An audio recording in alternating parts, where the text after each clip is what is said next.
I walked into my son's engagement party wearing a suit that smelled like 30 years of hard labor and fertilizer. The bride, a vision in white silk and arrogance, wrinkled her nose from 20 feet away. She pointed a manicured finger at me and yelled across the silent ballroom, "The stinky country boy is here. Somebody call security before he ruins the upholstery." My throat tightened.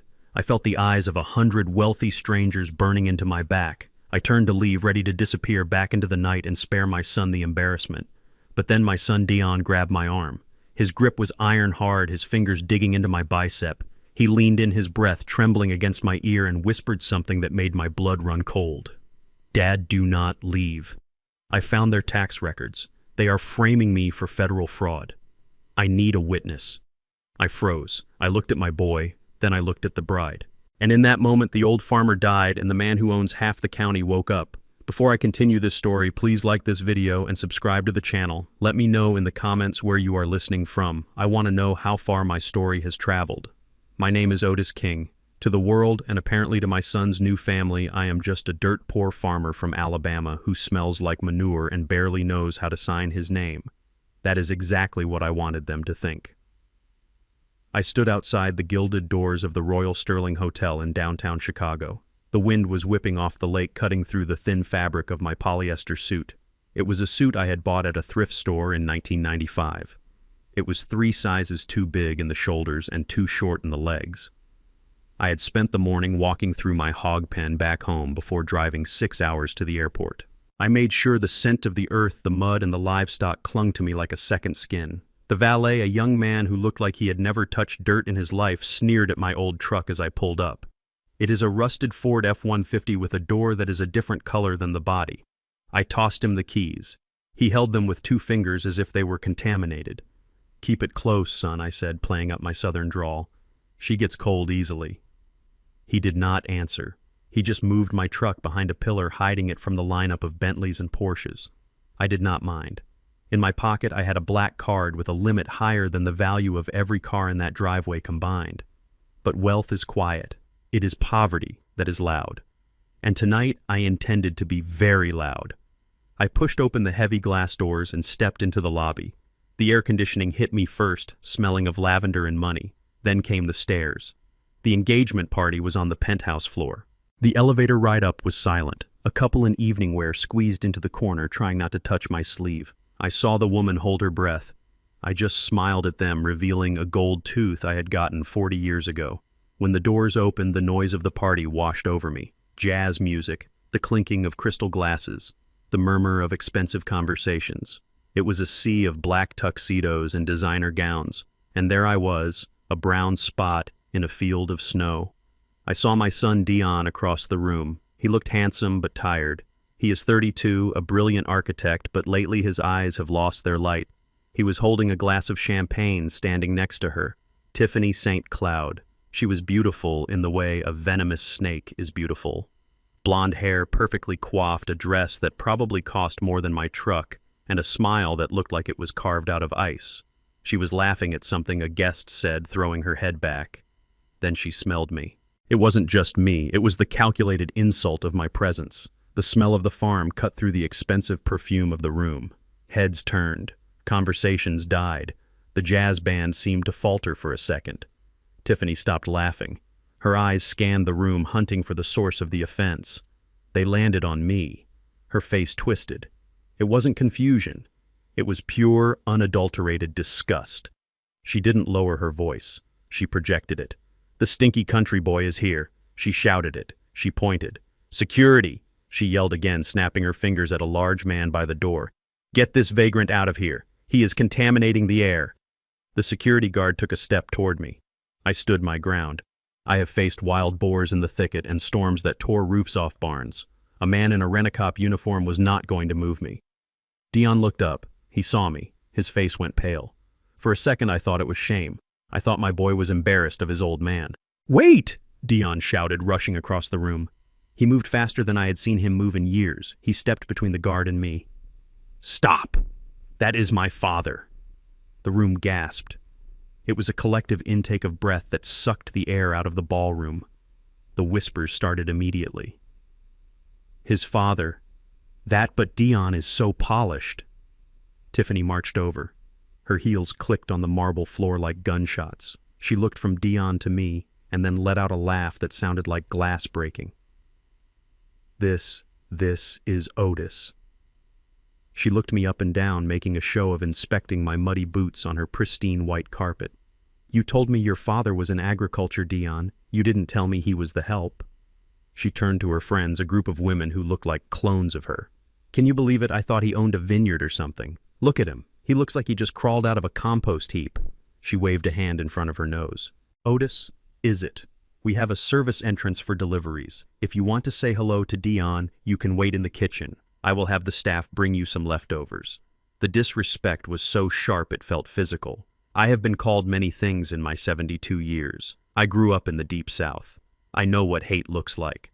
But this was different. This was casual cruelty. This was the arrogance of someone who thinks they are a god looking at an insect. I looked at Dion. He was vibrating. His fists were clenched at his sides. Tiffany, stop, he said, his voice low. Oh, don't be dramatic, Dion, she snapped, rolling her eyes. Look at him. He is ruining the aesthetic. My parents are going to be here any minute. Do you want Richard and Victoria to see this? They will think we are running a charity. She turned back to me. Sir, really, you need to leave. You are embarrassing your son. That hit the target. I can take insults.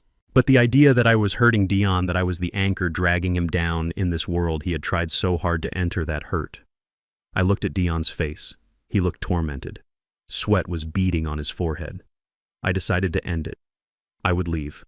I would go back to my truck, check into a Motel 6, and wait for Dion to call me when the circus was over.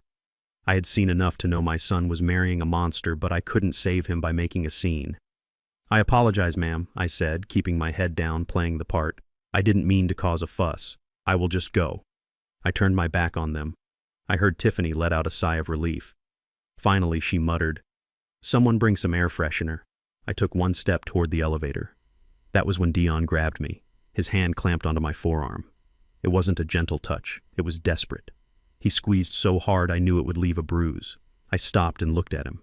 His eyes were wide, terrified, and pleading. Dad, wait.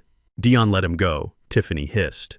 Dion ignored her. He pulled me closer, invading my personal space, embracing me like a son hugging a father, but his mouth was right at my ear. Dad, don't go, he whispered. The words came out in a rush, trembling. I found the tax records in her father's study. They are running a Ponzi scheme. They are using my name on the shell companies. They are framing me, Dad. If I leave this marriage, they will pin it all on me. I need a witness. I need you to see everything. My heart hammered against my ribs. This wasn't just a bad marriage. This was a trap. My son wasn't just unhappy. He was a hostage. The IRS, federal prison, ruin. That is what they had planned for my boy. They wanted a fall guy with a clean record and an architecture license. I felt a cold clarity wash over me. The anger I felt toward Tiffany evaporated, replaced by an icy, predatory focus. They weren't just mean rich people. They were criminals. And they had made the mistake of targeting the son of Otis King. I pulled back from Dion just enough to look him in the eye. I gave him a microscopic nod. I squeezed his arm back. I turned back to Tiffany. The smile I plastered on my face was the best acting performance of my life. It was a goofy, wide, toothy grin. I hunched my shoulders, making myself look small or harmless. I'm sorry, Miss Tiffany, I said, my voice cracking like an old man's. I guess I just got confused. I just got off the bus from Alabama. The city is so big. I just wanted to see my boy. Tiffany looked at me with pure disdain, but the tension in her shoulders dropped. She bought it. She saw a weak, stupid old man. She saw a victim. Fine, she sighed, waving her hand dismissively. You can stay, but stand in the back, and for God's sake, don't touch the hors d'oeuvres. She turned on her heel and walked away to greet a new arrival. Dion let out a breath he seemed to have been holding for weeks. Thank you, he whispered. I patted his shoulder, feeling the expensive fabric of his suit. Don't worry, son, I said, my voice low and hard so only he could hear. I am not going anywhere. I walked over to the corner of the room near a potted fern. I watched Tiffany greet her parents Richard and Victoria St. Cloud, who had just walked in. They looked like royalty. Richard was tall, silver-haired, with a smile that showed too many teeth. Victoria was draped in furs, looking around the room like she was appraising cattle. I leaned against the wall, crossing my arms over my chest. I watched them hug my son. I watched Richard clap Dion on the back a little too hard. I watched Victoria whisper something to Tiffany, both of them glancing at Dion and smirking. They thought they had caught a rabbit. They thought they had trapped a naive young architect to take the fall for their crimes. They didn't know the rabbit's father was a wolf. I reached into my pocket and touched the cold metal of my phone. I had a call to make, but not yet. Tonight I would be the stinky country boy. I would be the joke. I would let them insult me, mock me, and underestimate me. Because the more they underestimated me, the less they would see the blade coming. I watched Tiffany snatch a glass of wine from a waiter and down it in one gulp. She looked stressed. Good. Dion walked over to me, handing me a glass of water. "Are you okay, Dad?" he asked, his voice shaking. I took the water. I looked at the bubbles rising to the surface. "I am fine, son," I said. I took a sip. "I am just enjoying the party." I looked at Richard St. Cloud across the room. He was laughing, his head thrown back, oblivious to the fact that his world was about to burn down. Let the games begin. After the party, Dion drove us to the place he called home. It was a penthouse in the Gold Coast district, the kind of building where the doorman looks at your shoes before he looks at your face. We rode the elevator in silence.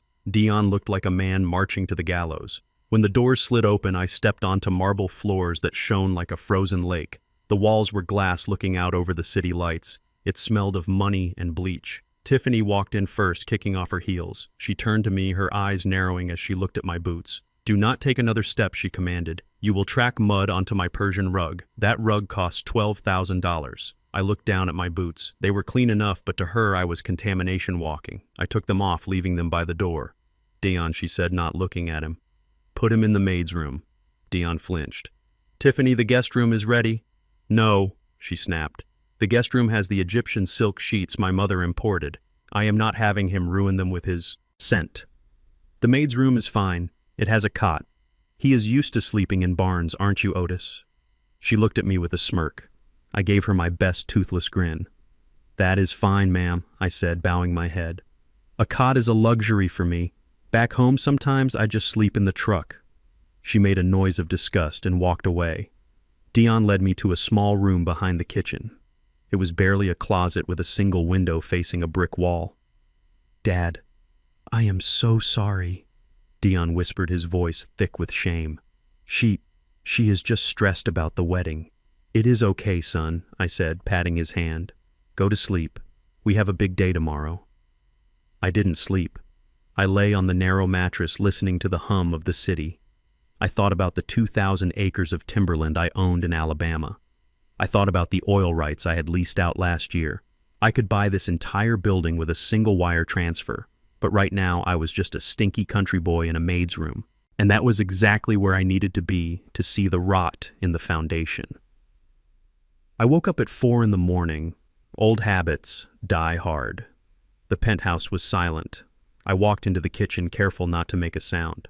I wanted water. I saw a stack of mail on the marble island. It was shoved under a vase of white lilies as if someone had tried to hide it in a hurry. I reached for it, but then I heard footsteps. I pulled my hand back. Tiffany stormed into the kitchen. She was wearing a silk robe, her hair wrapped in a towel. She stopped when she saw me. "What are you doing?" she hissed. "Just getting water, Miss Tiffany," I mumbled. "Use the tap in your room," she said. "Do not touch my filtered water." She walked past me to the laundry room.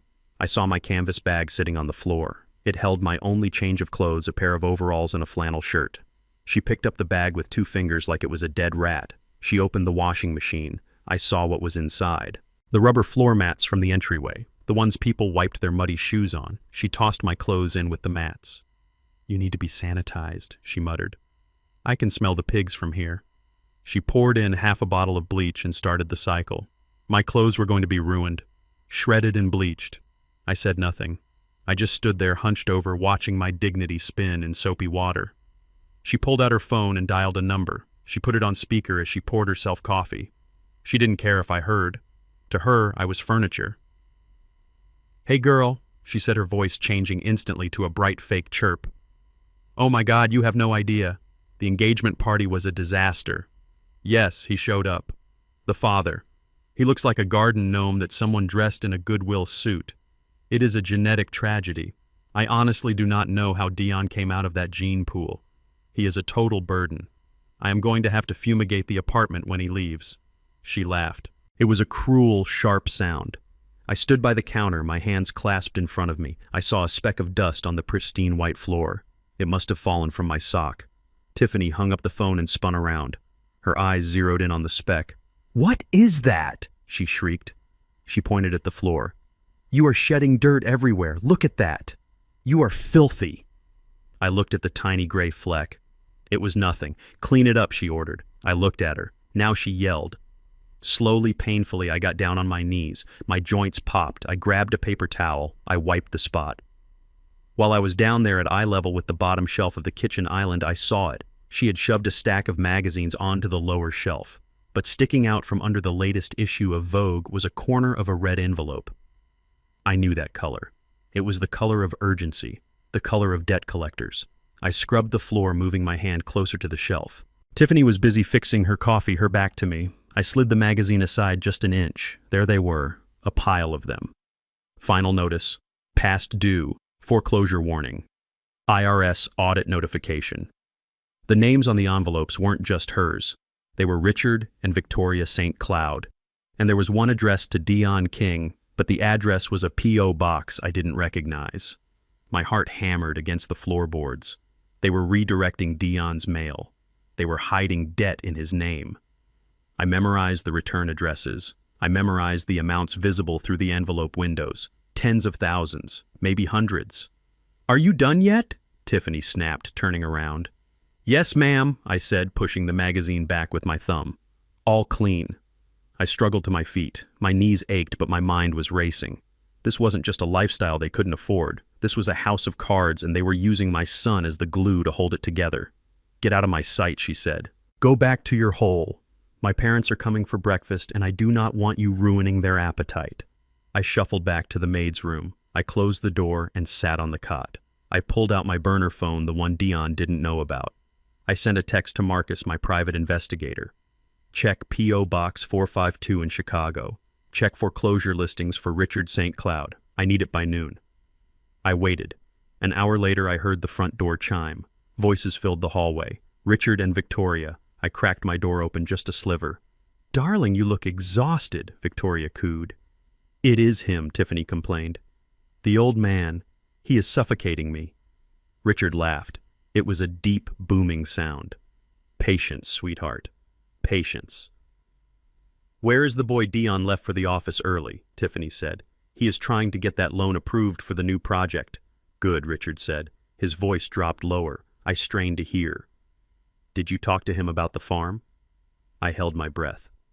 "Yes," Tiffany said. "I told him we need the liquidity for the wedding investments. I told him his father is too old to manage that land anyway. It is a mercy to sell it."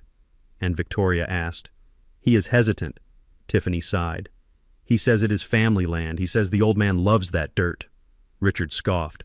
"Love doesn't pay the IRS, Tiffany. We need that money. We need it this week. The auditors are getting close. Do not worry, Daddy," Tiffany said. Her voice was cold, precise.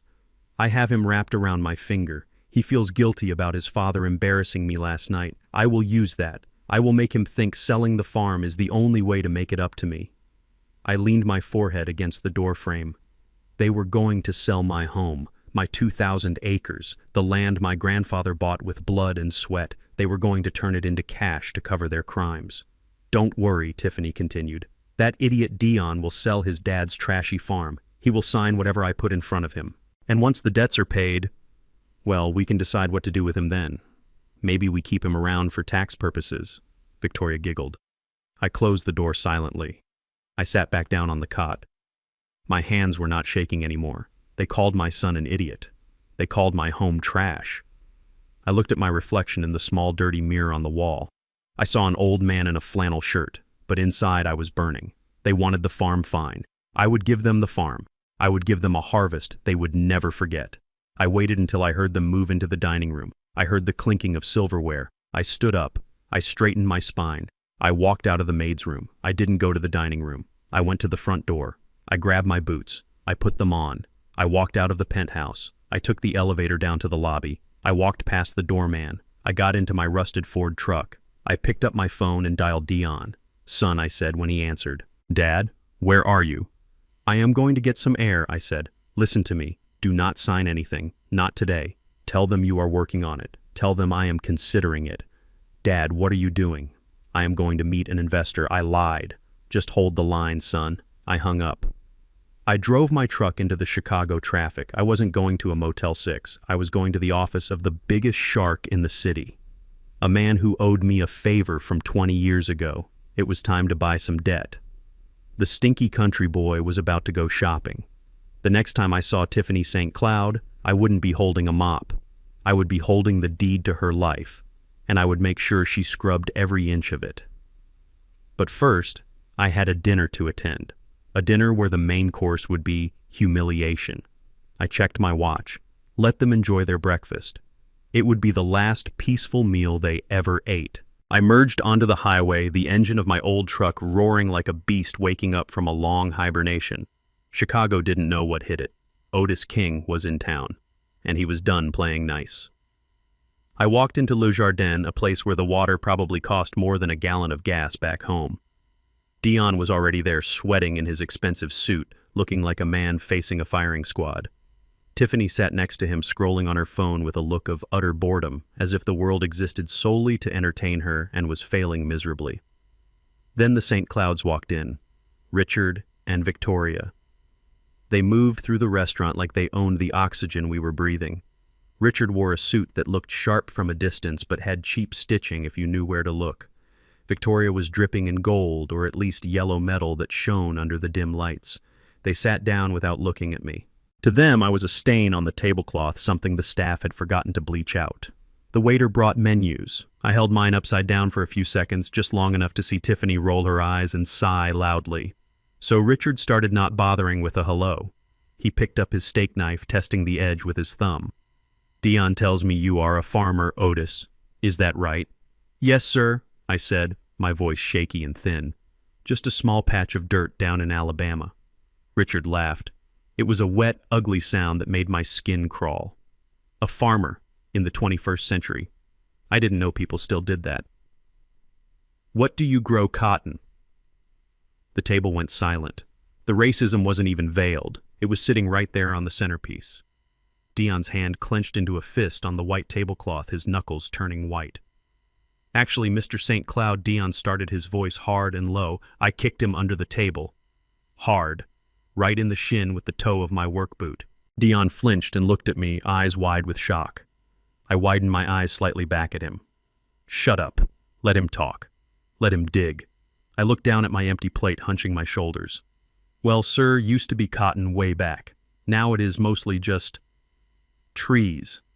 And rocks. Lots of rocks. The soil is bad. Can't grow much of anything anymore. It is a hard life. I am just tired." I let my voice crack on the last word. I made my hand shake a little as I reached for my water glass, spilling a few drops on the table. Victoria chimed in, her voice high and shrill like a bird of prey. "Oh, you poor thing. It must be terrible living hand to mouth like that. Dion, you never told us your father was destitute." "He isn't." Dion tried again, his jaw tight. I kicked him again, harder. "I scrape by, ma'am," I said, bowing my head. "Social Security helps a bit. But the taxes on the land, they are killing me. I don't know how much longer I can hold on." Richard exchanged a look with Victoria. It was the look of a shark smelling blood in the water. I saw it. I knew that look. It was the look of a predator who thinks the prey is limping and separated from the herd. "That is a shame," Richard said, taking a sip of wine. "Land taxes are a burden, especially for unproductive members of society." He leaned forward, his elbows on the table. "You know Otis land like that. It is a liability. It is a weight around your neck. You are old. You should be resting, not worrying about rocks and dirt." "I know, sir," I said, wiping my mouth with the napkin like a child who made a mess. "But who would buy it? It is just scrub land. No one wants it." "Well," Victoria said, leaning in. As she moved, her sleeve pulled back. I saw the watch on her wrist. It was a Rolex Daytona. Gold face, diamond bezel. To anyone else it looked like a $50,000 watch.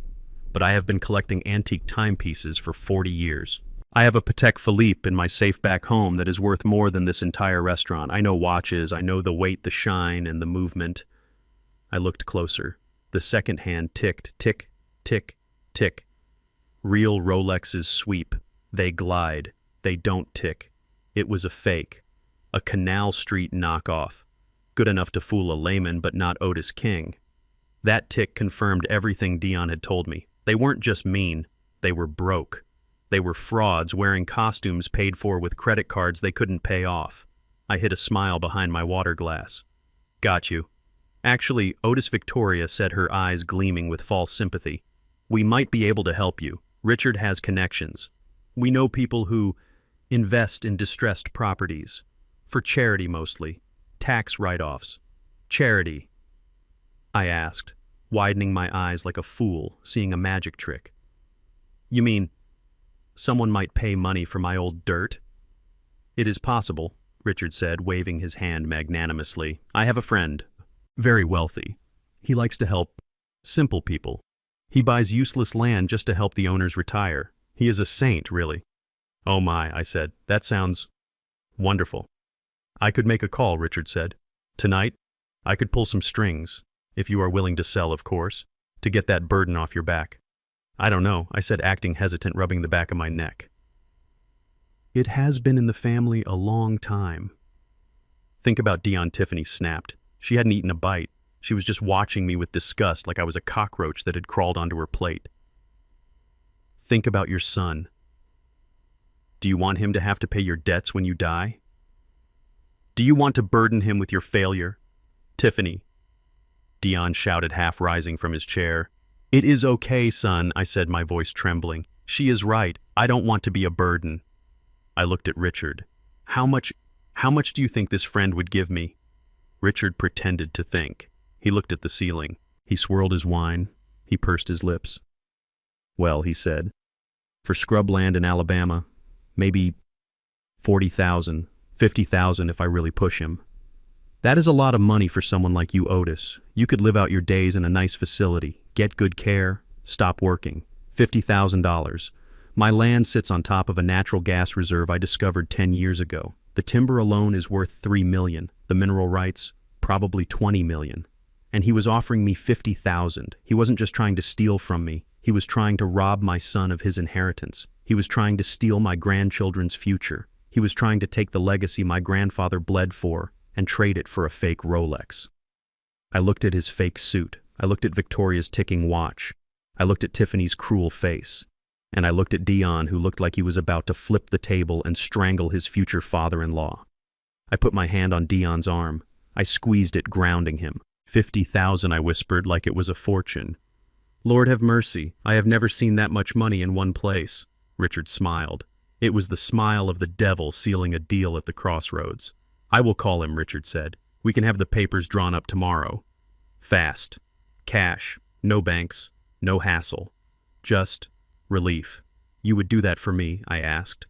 We are family, Victoria cooed, touching her fake pearls. That is what family does. Yes, I said. Family. I picked up my water glass. I think I would like that. I am tired of fighting that land. Excellent, Richard said. Tomorrow morning, come to my office. We will sort it all out. Thank you, I said. Thank you so much. I lowered my head so they wouldn't see my eyes. Because if they looked into my eyes right now, they wouldn't see a grateful old man. They would see an executioner sharpening his axe. $50,000.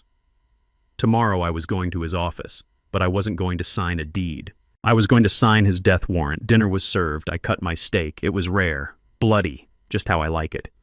Eat up, Otis, Richard said, laughing. It is on me. Thank you, sir, I said. I took a bite. It tasted like victory. They thought they were eating a lamb. They didn't know they had just invited a lion to the table, and the lion was starving. The maid's room was cold. It smelled of stale lemon cleaner and neglect. I sat on the edge of the narrow cot, listening to the hum of the refrigerator through the thin drywall. It was 2 a.m. My old bones were aching, not from the hard mattress, but from the sheer weight of the fury I was holding back. I stared at the door handle, waiting. I knew he would come. The knob turned slowly, agonizingly quiet. The door creaked open just enough to let a sliver of hallway light slice across the floor. Dion slipped inside. He looked like a ghost. He was still wearing his suit pants and dress shirt from dinner, but the tie was gone and the top buttons were undone. His feet were bare. He closed the door silently and leaned back against it, sliding down until he hit the floor. He pulled his knees to his chest and buried his face in his hands. My boy, the architect, the success story. Sitting on the floor of a servant's quarters in his own house looking like a child who had broken a window. I didn't say a word. I just waited. In the country you learn that if you wait long enough, everything eventually reveals itself. Dad, he whispered. His voice was cracked dry. I am so sorry. I stayed on the cot, my hands resting on my knees. Sorry for what, son? For the way your woman treats me? Or for the way you let her? He looked up. His eyes were red-rimmed with dark circles that spoke of months of sleepless nights. For everything he said. For bringing you into this sewer. For letting them talk to you like you are nothing. But mostly because I lied to you. I leaned forward, the springs of the cot groaning. What lie, Dion? He took a shaky breath. He looked at the ceiling, then at the floor, anywhere but at me. I am drowning, Dad. I frowned. Drowning how? Money, he said. The word fell out of his mouth like a stone. I am in the hole. Deep. How deep? I asked. My voice was calm, but my stomach tightened. $200,000, he whispered. The number hung in the air between us. 200,000. That was 4 good harvests. That was a new tractor and a barn renovation. That was a lot of money to lose when you don't gamble and you don't drink. Credit cards, I asked. He nodded. 5 of them. Maxed out. And a personal loan I took out last month just to cover the minimum payments. I looked at him. I saw the shame burning his skin. Tiffany, I asked. He nodded again, a jerky, painful movement. She has standards, Dad. She said if I wanted to be a partner at the firm, I had to look the part. The penthouse, the cars, the clothes. She said it was an investment in my brand. She said her parents expected it. And you believed her, I said. It wasn't a question. I loved her.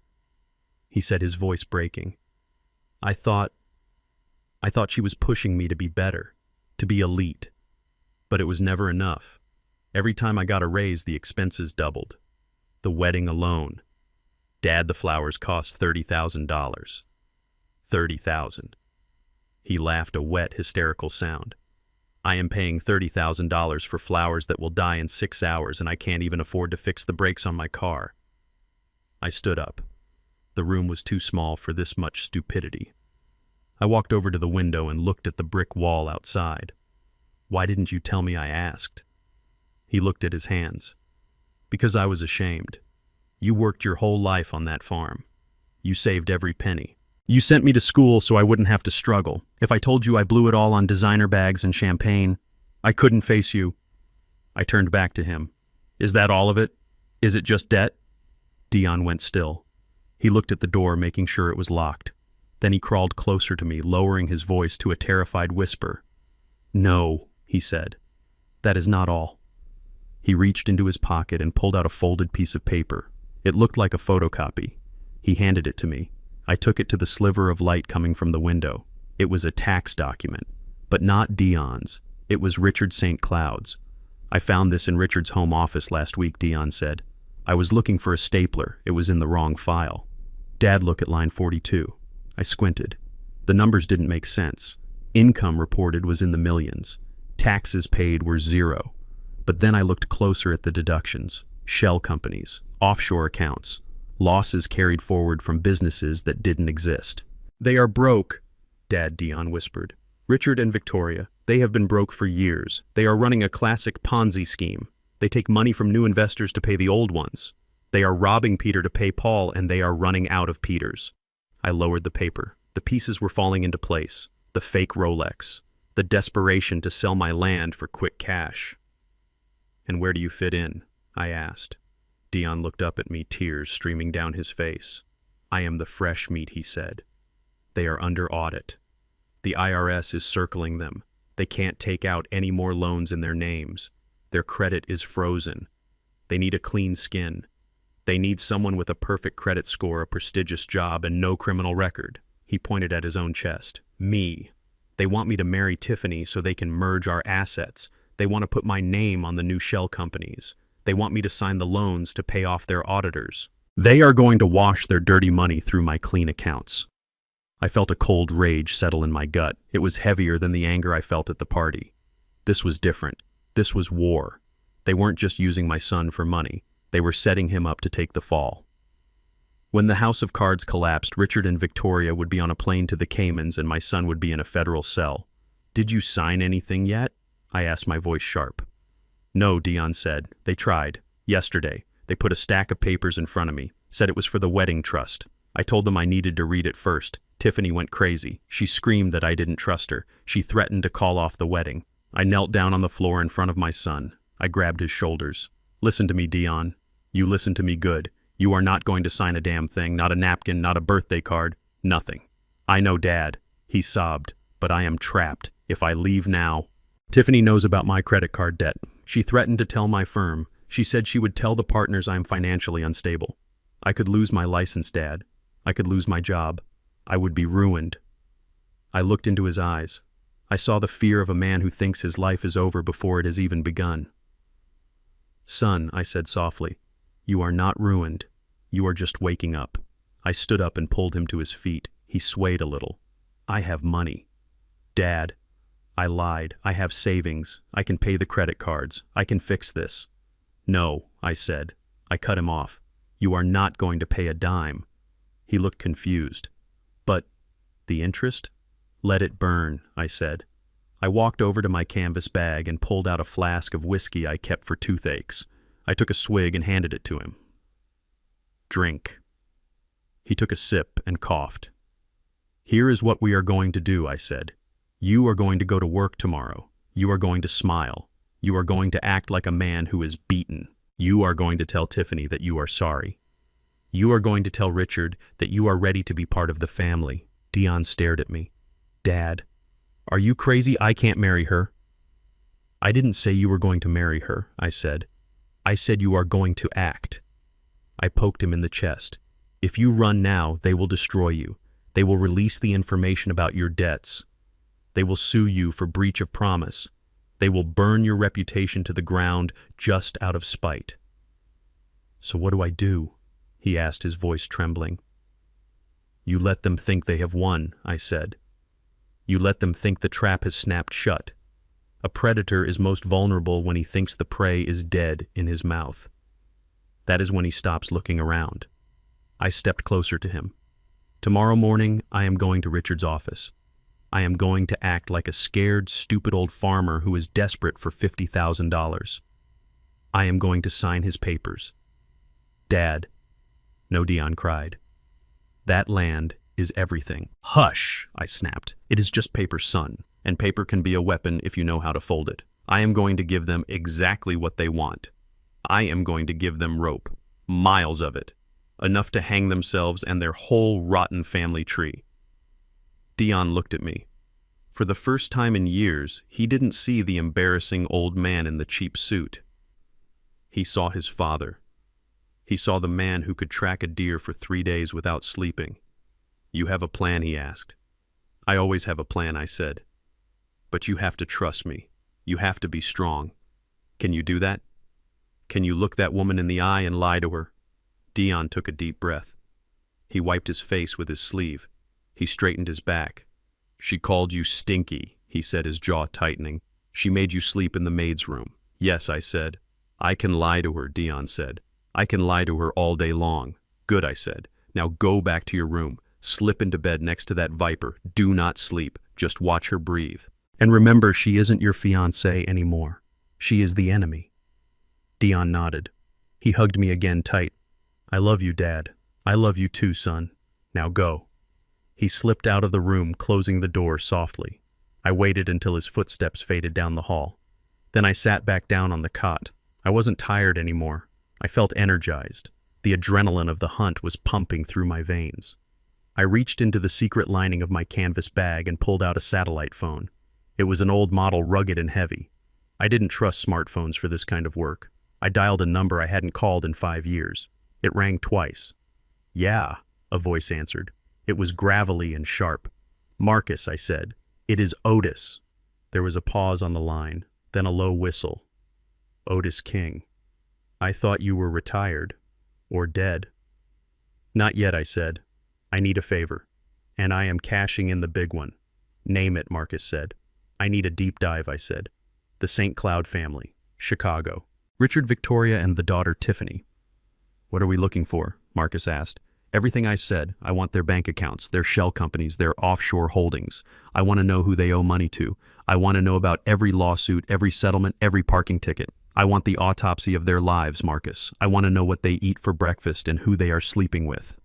"Sounds like they made you mad." "Otis?" Marcus chuckled. "They tried to eat my son Marcus," I said, my voice cold. "Understood?" Marcus said. The tone of his voice changed. It became professional. Deadly. "I will put the team on it. You will have a preliminary dossier in 6 hours. Full breakdown in 24. "Good," I said. "And Marcus?" "Yeah, dig deep into the daughter. Tiffany. She has been married twice before. I want to know where the ex-husbands are, and I want to know why they are silent." "Consider it done," Marcus said.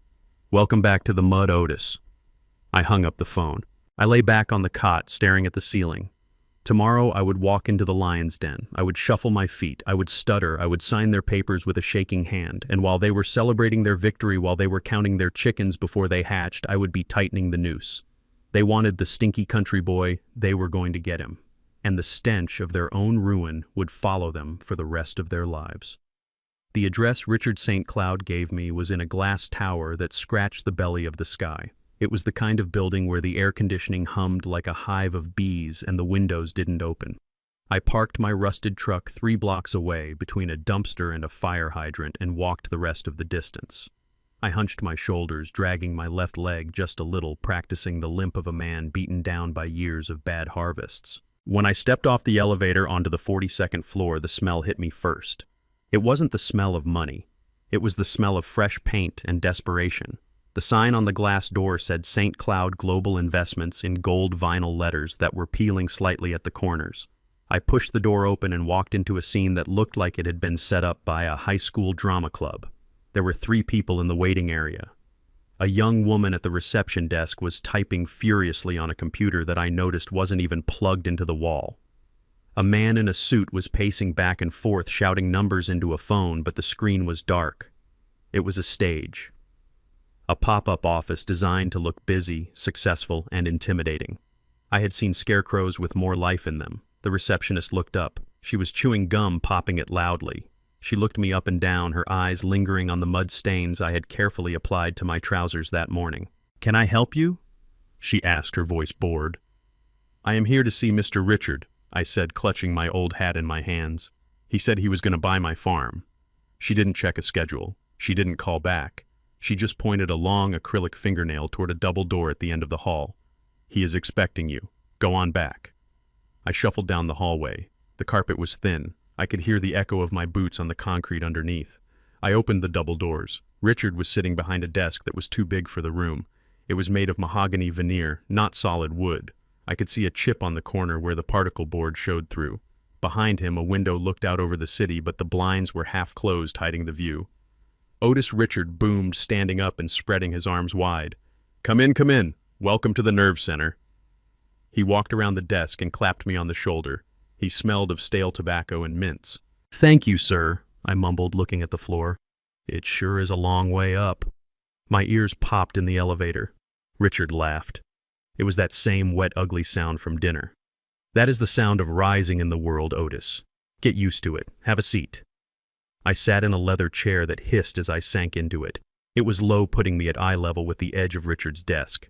He sat back in his high-backed executive chair, towering over me. So he said, rubbing his hands together, "We have the paperwork ready. My friend, the investor I told you about, he is very excited to help you out. He has authorized the transfer of $50,000. Today." He slid a thick stack of papers across the desk. It was bound with a blue cover. "Just sign on the dotted lines. Otis and your troubles are over." No more taxes, no more broken fences, just freedom. I looked at the stack of papers. I reached into my pocket, patting my chest, then my pants. I started to panic, patting faster. "Oh no," I whispered. "Oh Lord have mercy, what is it?" Richard asked, his smile tightening. "My spectacles," I said, my voice trembling. "I left them in the truck, or maybe at the hotel. I can't read a thing without them, sir. The words just look like ants marching on snow." Richard sighed. He looked at his fake Rolex. "Well, go get them. We don't have all day." "I can't, sir," I said. "It would take me an hour to get back there and back up here. My leg, it ain't what it used to be." I rubbed my knee. "Can't you just tell me what it says? I trust you, Mr. Richard. You are family now." Richard stared at me. I could see the wheels turning in his head. He was annoyed, but he was also greedy. He wanted this done. He wanted my signature before I realized what I was giving away.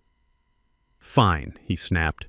He pulled the papers back. "It is standard boilerplate Otis, just legal mumbo-jumbo. This first page says you are selling the property located in Baldwin County, Alabama. 2,000 acres, more or less." "Does it say anything about the mineral rights?" I asked innocently. My granddaddy always said I should watch out for the minerals. Richard didn't even look at the paper. "It includes everything, Otis. Surface, subsurface. It is a total transfer. That is the only way the investor will take it. He doesn't want to deal with split deeds. It is for your benefit, really. Mineral rights are just another tax headache." I nodded slowly. "I see. And what about the timber? There are a lot of trees on that land." "Scrub pine," Richard scoffed. "Worthless for lumber. Maybe good for mulch. We are doing you a favor taking it off your hands." He flipped the page. "This part here, this is a power of attorney." I froze. This was it. The kill shot. "Power of attorney?" I asked. "What is that for?" "It just lets me handle the filing for you," Richard said smoothly. "You are in Alabama. The courthouse is down there. You don't want to have to travel back and forth to sign deeds and pay transfer fees, do you? This just gives me permission to sign the administrative documents on your behalf, to speed things up." I reached into the pocket of my flannel shirt. I felt the outline of my smartphone. It was recording. I had started it before I walked into the building. Could you read that part out loud?" I asked. "Just so I understand. I promised my late wife Ruby I would never sign nothing I didn't hear out loud." Richard slammed his hand on the desk. "Jesus Christ, Otis. It is just a form. Do you want the 50,000 or not?"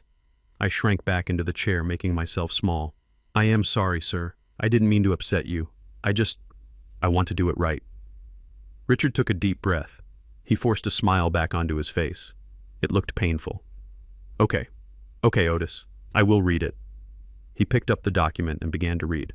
He read fast, mumbling the legal terms, skipping over the parts that gave him unrestricted access to my financial assets, not just the land. "I, Otis King, hereby grant Richard St. Cloud full and durable power of attorney to act in my stead regarding the disposition of real property, and to manage all financial accounts associated with said property." "Wait," I said. "Financial accounts? Does that mean my bank account?" No, Richard lied. "Just the escrow account for the sale, so I can deposit your money." He was lying through his teeth. That document gave him the right to drain me dry. "Okay," I said. "Okay. That sounds fair." I leaned forward. "One more thing, Mr. Richard. You said this investor is a charity man." "That is right," Richard said. "A philanthropist. What is his name?" I asked. "I would like to send him a thank you card." Richard hesitated. He looked at the window. "His name is Mr. Smith. John Smith. He prefers to remain anonymous." "John Smith." He didn't even try. "All right," I said. "I am ready." Richard pushed the papers toward me again. He handed me a heavy gold-plated pen. "Sign here and initial here." I took the pen. My hand was shaking, not from age but from the effort of not lunging across the desk and choking him. I stared at the signature line. I leaned over the paper. I pressed the pen to the page. I didn't sign Otis King. I signed Otis Kang. I misspelled my own name. I used an X for my middle initial, and I made the handwriting so jagged and looped that it looked like a child's scribble. It wasn't my legal signature. It wouldn't hold up in court for 5 seconds, especially combined with the recording of him lying about the terms. But to Richard, it looked like victory. I signed the deed. I signed the power of attorney. I signed the transfer of rights. I put the pen down. "There," I said, letting out a long breath. It is done. Richard snatched the papers away before the ink was even dry. He flipped through them, checking for the marks. He didn't even look at the spelling. He just saw ink on paper. "Excellent," he said. He stood up, his face flushed with triumph. "You made the right choice, Otis. You really did." "When do I get the money?" I asked. "It will be wired to Dion's account in 24 hours, Richard said. "We will write you a check from there. Don't you worry. Go back to the hotel, relax, order room service. On me." He walked around the desk and ushered me toward the door. He didn't shake my hand this time. He just herded me like cattle. "Dion is a lucky man," Richard said as he opened the door. "Marrying into this family. We are going to take good care of him." I stopped at the door. I looked Richard St. Cloud in the eye. For a split second, I let the mask slip. I let him see the cold, hard iron in my gaze. "I am sure you will, Richard," I said. "I am sure everyone is going to get exactly what they deserve." He blinked, confused by the shift in my tone. But before he could question it, I hunched my shoulders again and shuffled out into the hallway. "Bye now," I called out, waving my hat. I walked past the gum-chewing receptionist. I took the elevator down 42 floors. When the doors opened to the lobby, I didn't stop. I walked out the revolving doors and into the biting wind of the Chicago streets. I walked 3 blocks to the alley where I had parked, but I didn't get into my rusted Ford truck. A black Cadillac Escalade was idling next to the dumpster. The window rolled down. Marcus was in the driver's seat. He was wearing a suit that cost more than Richard's fake Rolex. "Get in, Otis," he said. I opened the door and climbed into the plush leather seat. The air conditioning was set to 68 degrees. It smelled of new car and vengeance. I took off my old hat and tossed it onto the dashboard. I straightened my spine, feeling the vertebrae pop in a line. I wiped the fake confused look off my face and replaced it with the stone-cold stare that had negotiated timber contracts with multinational corporations. "Did you get it?" Marcus asked. I pulled the phone from my pocket and stopped the recording. Every word I said: fraud, coercion, material misrepresentation, and I signed with a fake name. Marcus grinned. He handed me a tablet. "Good.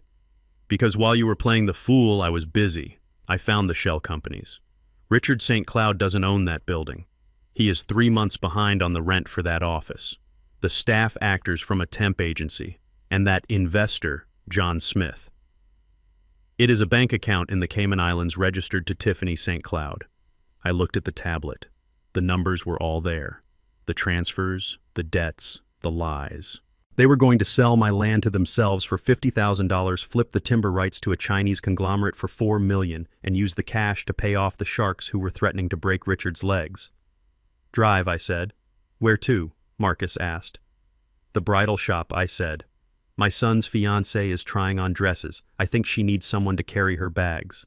I looked out the tinted window as the city blurred past. Richard St. Cloud thought he had just bought a farm.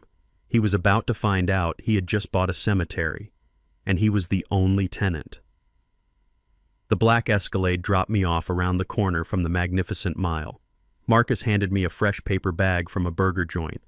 "Rub some grease on your chin, Otis," he said. "Make it look like you just ate." I did as he said.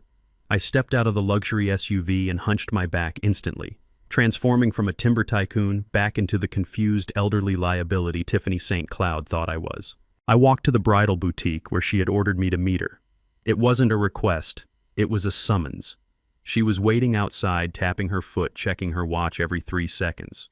When she saw me, she didn't say hello. She just shoved 3 heavy shopping bags into my chest. "You are late," she snapped. "Hold these, and do not drop them. They are worth more than your life." I took the bags. They were heavy, filled with shoes and veils and things I couldn't name. "Where are we going, Miss Tiffany?" I asked, doing my best to sound winded. "Gucci," she said, marching ahead. "I need honeymoon luggage, and do not walk so close to me. You smell like old frying oil." I followed her, struggling with the bags on purpose, bumping into a mannequin as we entered the store. The security guard at the door stepped forward, his hand raising to stop me, but Tiffany barked at him. "He is with me. Unfortunately, he is carrying my things." The guard stepped back, but he watched me like I was going to steal the floor tiles. The store was a temple of excess. Mirrors, velvet ropes, and salesmen who looked like models. Tiffany moved through the aisles like a tornado. She wasn't shopping. She was looting. She grabbed a leather carry-on bag. $3,000. She pointed at a silk scarf. 500. She demanded a pair of sunglasses with diamond insets. 2,000. She didn't look at price tags. She just pointed and snapped her fingers at the sales clerk, a young woman who looked terrified. Put it on the counter, Tiffany ordered. All of it. She turned to me. Make yourself useful, old man. Put those bags down and hold this purse. It matches the luggage. I stood there, arms laden with $10,000 of merchandise, looking like a scarecrow in a palace. I watched her. There was a desperation in her eyes. It wasn't the joy of buying nice things. It was a frantic hunger. She knew the walls were closing in. She knew her parents were broke.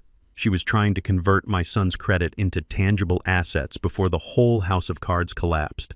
She was buying things she could pawn later. Smart girl, I thought, but not smart enough. She piled a mountain of leather and silk onto the counter. The sales clerk rang it all up. The total displayed on the screen was staggering. $15,420. Tiffany didn't blink. She reached into her purse and pulled out a card. It wasn't hers. It was a platinum card with the name Dion King embossed on the front. It was a supplementary card Dion had given her for wedding expenses. She handed it to the clerk with a bored yawn. "Credit," she said, "and have it all sent to the penthouse. I don't want to carry it." The clerk took the card. She swiped it. We waited. The machine beeped. A low, harsh sound. The clerk frowned. She wiped the strip on her skirt and swiped it again. Beep. Decline, the clerk said softly. Tiffany froze. She stopped examining her fingernails and looked at the girl. "Excuse me." "It was decline, ma'am," the clerk said, her voice trembling slightly. "It says, pick up card." Tiffany laughed. It was a sharp, incredulous bark. "Don't be stupid. That card has a $50,000 limit. Try it again." The clerk tried it again. Beep. "Ma'am, the bank has locked it. It says reported lost or stolen." Tiffany's face went from pale to red in a heartbeat. She slammed her hand on the glass counter. "It is not stolen. I am his fiancée. Call the bank. Right now. Tell them who I am. I can't call the bank, ma'am," the clerk whispered, shrinking back. "The card holder has to call." Tiffany snatched the card back. She pulled out her phone and dialed Dion. I watched her. I knew exactly what was happening. Dion hadn't just locked the card. On my instructions, he had reported it compromised 5 minutes ago. "Answer the phone, Dion," she hissed. "Answer the damn phone voicemail." She screamed. It was a primal sound of rage that made everyone in the store freeze. She threw her phone into her purse. She looked around, her eyes wild, looking for something to hit someone to blame. Her eyes landed on me. I was standing there, holding her bags, watching her with my wide, innocent eyes. "This is your fault," she whispered. She walked toward me. "Me, ma'am?" I asked, clutching the bags tighter. "I didn't do nothing. I was just standing here." "You jinxed it," she shrieked. Her voice cracked. "You walking bad luck charm. Ever since you showed up with your mud and your stink, everything has gone wrong. You brought your poverty energy into my life." She was losing it. The stress of the fraud, the pressure from her parents, the fear of prison, it was all boiling over, and I was the lightning rod. She raised her hand. She didn't hesitate. She slapped me. It was a hard slap. Her ring caught my cheekbones, stinging like a wasp. The sound echoed through the silent store. The sales clerk gasped. A security guard started walking over fast. I didn't move. I didn't flinch. I didn't drop the bags. I just slowly turned my head back to face her. The sting on my cheek was hot, but the ice in my chest was colder. I looked at her. I didn't look at her like a scared old man. I didn't look at her like a victim. For 1 second, just one heartbeat, I let the mask fall completely. I looked at her like Otis King. I looked at her like the man who had stared down a grizzly bear in the Smoky Mountains. I looked at her with eyes that were older than her entire family line and harder than the diamonds she couldn't afford. I saw the recognition in her eyes. I saw the fear spike. She stepped back, her hand trembling, her breath hitching in her throat. She saw something behind my eyes that shouldn't have been there. She saw a predator. But before she could process it, before she could scream, I blinked. And just like that, the wolf was gone. The old farmer was back. I touched my cheek, my hand shaking. I watered my eyes. "Lord, Miss Tiffany," I whined, my voice quivering. "Why you go and do that? I was just holding your bags." I bent down and picked up a scarf that had fallen from the pile, dusting it off with my calloused hands. I picked up the bags. I looked at her with sad puppy dog eyes. "I am sorry if I brought bad luck, ma'am. I didn't mean to." Tiffany blinked, shaking her head as if trying to clear a hallucination. The security guard was right there now. "Ma'am, you need to leave," the guard said, his voice deep and authoritative. "You cannot strike people in this store." Tiffany looked at the guard, then at the declined card in her hand, then at me. He is my father-in-law," she stammered. "It is a family matter." "Out," the guard said, pointing to the door, "or I call the police." Police! That word sobered her up faster than a bucket of ice water. She couldn't deal with the police, not with what her family was hiding. "Fine," she spat. "I am leaving. This store is trash anyway." She grabbed her purse. She looked at me one last time. The fear was gone, replaced by pure, unadulterated hatred. "Come on, Otis," she growled. I followed her out of the store. We stood on the sidewalk. People were staring. She pulled out her phone again. She dialed Dion. This time he answered. "Dion," she screamed into the receiver. "Where are you?" "Your card was declined. I was humiliated. And your father is breathing down my neck." I stood there listening to the one-sided conversation. "I don't care about the fraud alert. Fix it. Or better yet, get the money." She listened for a moment. Her face twisted. "He is working on it." "What does that mean?" She looked at me. I gave her a confused smile. "Tell him to hurry up, Dion. Tell him to sell that damn farm. I need cash. Dion, I need it right now. My parents, the vendors, everyone is waiting." She listened again. "Fine. Just fix it." She hung up the phone. She turned to me. She didn't see the wolf anymore. She was too blinded by her own panic. "Get the car," she ordered. "I don't have the car." "Miss Tiffany," I said. We walked. She screamed in frustration, a sound that made pedestrians cross the street to avoid us. "Then hail a taxi. Do something useful for once in your miserable life." I stepped to the curb and raised my hand. A yellow cab pulled over. I opened the door for her. "After you, ma'am," I said. She slid in. I climbed in next to her. "The penthouse," she told the driver. I sat back, touching the spot on my cheek where she had hit me. It throbbed. Good. Pain keeps you sharp. She wanted cash. She wanted the farm sold. She was going to get her wish. Because tomorrow the investor was going to call. And the trap I had set was going to snap shut so hard it would break her family's spine. I looked out the window, watching the city roll by. "You shouldn't have hit me, girl," I thought. "You really shouldn't have done that. Because now it isn't just business. Now it is personal." I left the penthouse before the sun had a chance to heat up the glass walls. I didn't tell Dion I was leaving. He had his orders. He had to play the part of the beaten dog, and I had to play the part of the ghost. I slipped out the service entrance, dodging the cleaning crew, and made my way back to the alley where Marcus had left the Escalade. But I wasn't driving back to the hotel. I drove straight to a private airfield on the outskirts of the city. The valet at the private terminal didn't look at my overalls or my muddy boots. He looked at the tail number of the Gulfstream G650 waiting on the tarmac. It was mine. Paid for in cash 3 years ago when a timber deal went south for a competitor and north for me. I climbed the stairs, the smell of jet fuel replacing the stench of Tiffany's perfume. "Take me home," I told the pilot. "And keep it low. I want to see the dirt." We touched down in Alabama 2 hours later. The air here was different. It was thick, humid, and smelled of pine needles and red clay. It smelled like truth. A black sedan was waiting for me, driven by Silas, my attorney and oldest friend. Silas has been with me since we were marching for civil rights in the 60s. He is the only man on earth who knows exactly how much Otis King is worth. He didn't say a word as I got in. He just handed me a folder thick enough to choke a horse. We drove out to the property. My property. 2,000 acres of undulating hills, dense forests, and creeks that ran clear and cold. Richard St. Cloud called this scrub land. He called it a liability. I looked out the window at the pines standing tall and proud like soldiers guarding a kingdom. We pulled up to my farmhouse. It is a simple place, white clapboard with a porch that wraps all the way around. But we didn't go inside. We went to the barn. That is where I do my real business. Inside, past the tractors and the feed bags, there is a climate-controlled office that rivals anything on Wall Street. Silas laid the folder on the heavy oak desk. "You were right, Otis," he said, his voice grave. "The geological survey came back yesterday. I didn't want to tell you over the phone." He opened the map. It was covered in heat signatures and density readings. Red and orange blobs covered the southern sector of my land. "It isn't just timber," Silas said. "It never was. The Marcellus Formation dips deeper here than they thought. Otis, you are sitting on one of the largest natural gas reserves in the state. I looked at the map. I traced the lines with my calloused finger. How much, I asked. Silas took off his glasses and cleaned them with a handkerchief. Conservative estimate. The rights alone are worth $50 million. If you drill, the royalties could be $5 million a year for the next 20 years. $50 million. I leaned back in my chair. The leather creaked. $50 million. And Richard St. Cloud, that two-bit hustler in a fake suit, had offered me $50,000.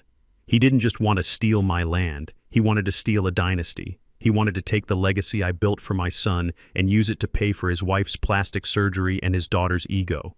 The anger I felt wasn't hot anymore. It was cold. It was absolute. It was the kind of anger that makes you calm because you know exactly what you have to do. They think it is trash, I said softly. They think I am a desperate old man trying to unload a burden.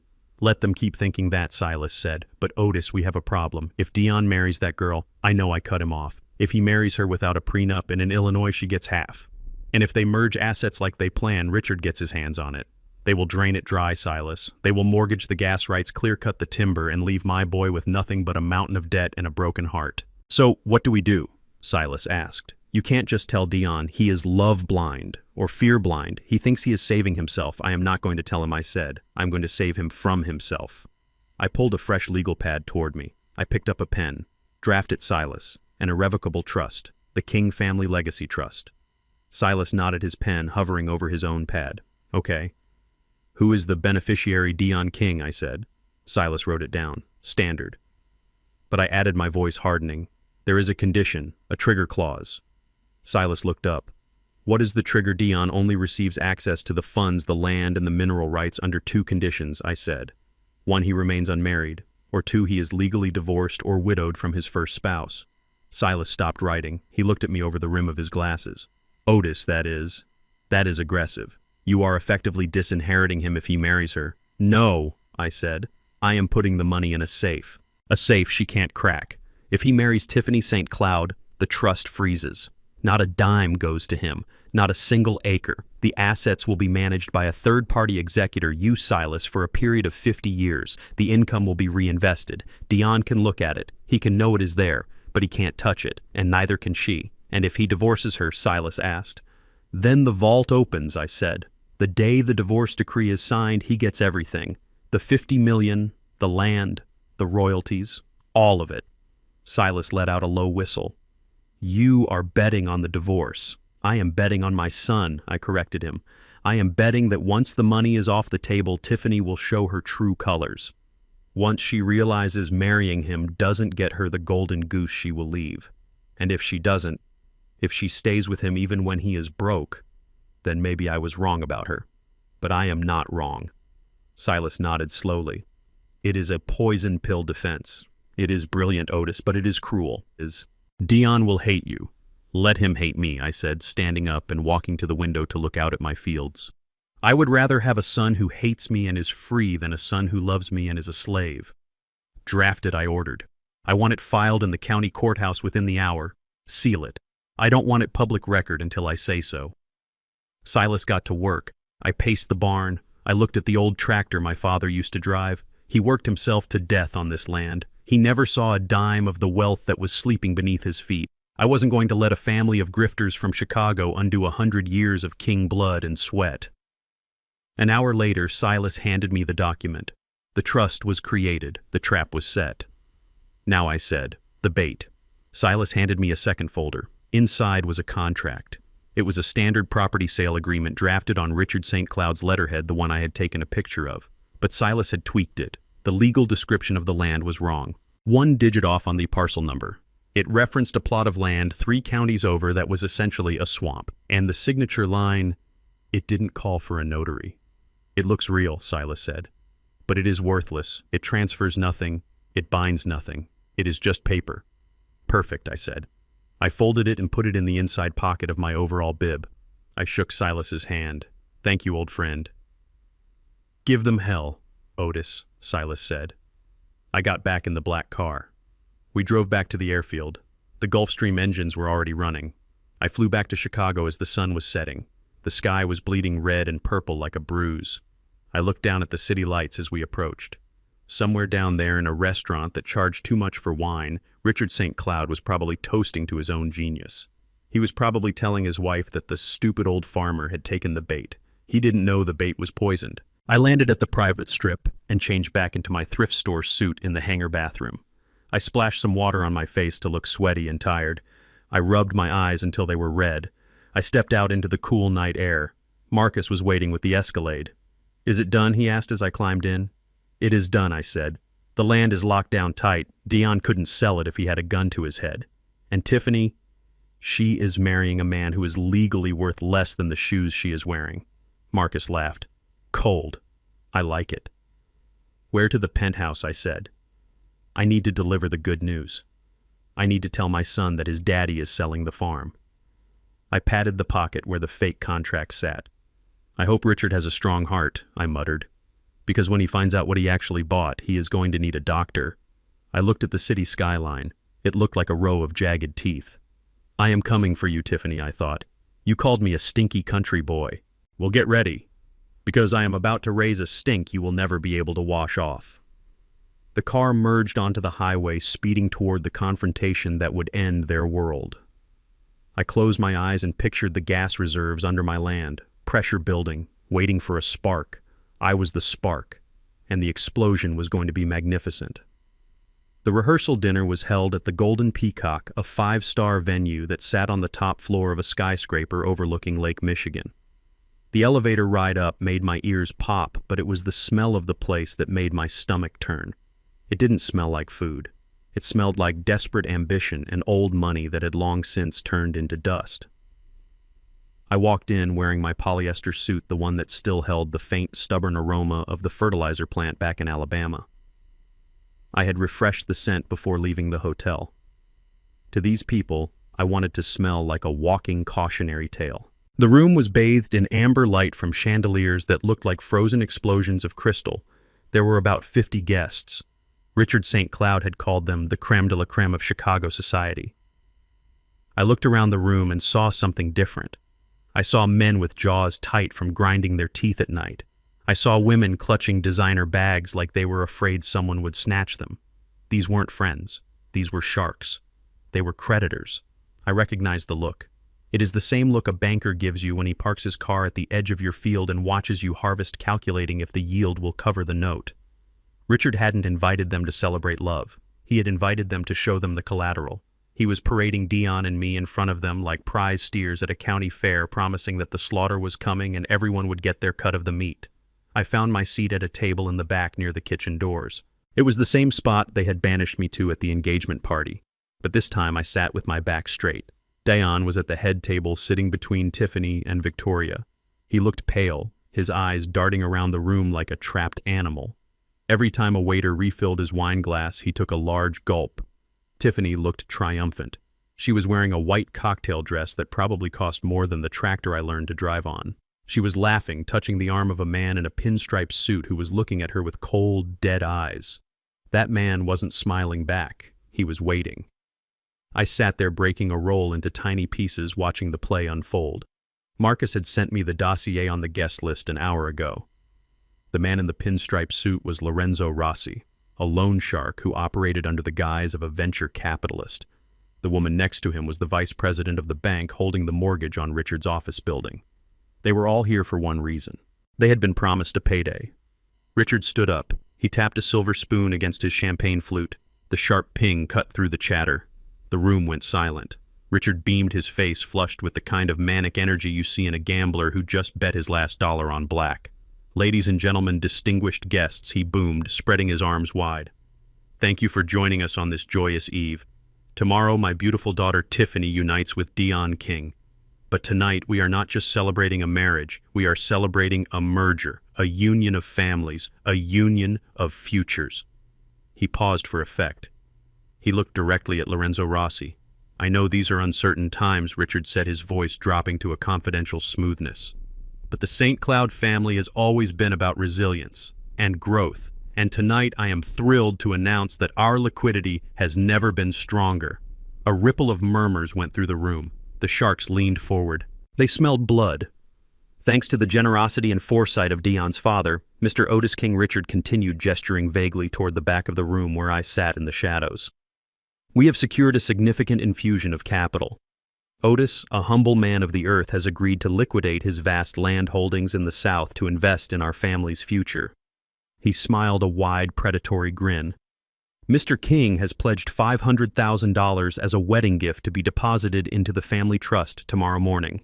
This capital will ensure that Dion and Tiffany start their life on solid ground, and it will allow St. Cloud Global to settle all outstanding obligations. The room erupted. It wasn't polite applause. It was the sound of relief. It was the sound of vultures realizing the carcass wasn't empty after all. Rossi actually clapped his hands together, a dark smile spreading across his face. He nodded at Richard. The deal was accepted. They would wait one more day. $500,000. Richard had just sold a lie to the most dangerous people in Chicago. He had promised them money he didn't have from a sale that wasn't real based on a contract signed by a man who didn't exist. He had put a target on his own back, and he had handed me the gun. I kept my head down, staring at the breadcrumbs on the tablecloth. I let my shoulders shake a little like an old man overwhelmed by the attention. Then I saw movement, white silk moving through the tables. Tiffany. She was coming for me. She didn't walk. She stalked. She stopped at my table, her perfume clouding the air, masking the smell of the kitchen grease. She leaned down, her face close to mine. Her eyes were hard and bright like glass beads. "Get up," she hissed. I looked up at her, blinking behind my wire-rimmed glasses. "Ma'am, my father just saved your reputation," she whispered, her voice venomous. "He made you sound like a tycoon instead of a dirt farmer. Now you are going to get up there and thank him." I don't know what to say, Miss Tiffany," I stammered. "I ain't good at speeches." "I don't care," she snapped. "You are going to walk up to that microphone. You are going to tell everyone how grateful you are that the St. Cloud family is taking in your son. You are going to thank us for civilizing him, for giving him a name that actually means something, and you are going to confirm the money." She grabbed my arm. Her nails dug into the sleeve of my cheap suit. "If you embarrass me tonight, Otis, if you stutter or mumble or look stupid, I will make sure Dion never speaks to you again. I will make sure you die alone in that shack of yours. Do you understand me?" I looked at her hand on my arm. I thought about the irrevocable trust sitting in the county courthouse safe in Alabama. I thought about the fake contract in Richard's pocket. "Yes, ma'am," I whispered. "I understand." "Good," she said. She let go of me and stepped back, clapping her hands for attention. "Everyone," she shouted, her voice changing instantly to a sweet bell-like tone. "My future father-in-law Otis would like to say a few words. He is a little shy, so please give him a warm welcome." The applause started again. It was heavy, expectant. Richard waved me forward, looking like a benevolent king summoning a peasant. Dion was staring at his plate, his face gray. He knew I was up to something, but he didn't know what. He was terrified I was going to fold. I stood up. My chair scraped loudly against the floor. I hunched my back. I grabbed my lapels. I started the long walk to the front of the room. Every step was a performance. I dragged my left foot. I looked around nervously like a deer caught in headlights. I saw the sneers on the faces of the guests. I saw them wrinkling their noses as I passed. I saw Rossi leaning back, checking his watch, calculating his interest. I reached the front of the room. Richard handed me this microphone. His hand was sweaty. "Make it good, Otis," he whispered, his smile fixed in place. "Remember who holds the power here." I took the microphone. It felt heavy in my hand. It was a wireless model, sleek and black. I held it with both hands, letting them shake violently. I tapped the head of the mic, creating a loud screech of feedback that made everyone wince. "Sorry," I mumbled into the mic. "Sorry, I ain't used to these fancy things." The room was silent. You could hear a pin drop. They were watching the sideshow, the hillbilly act. I looked out at the sea of faces.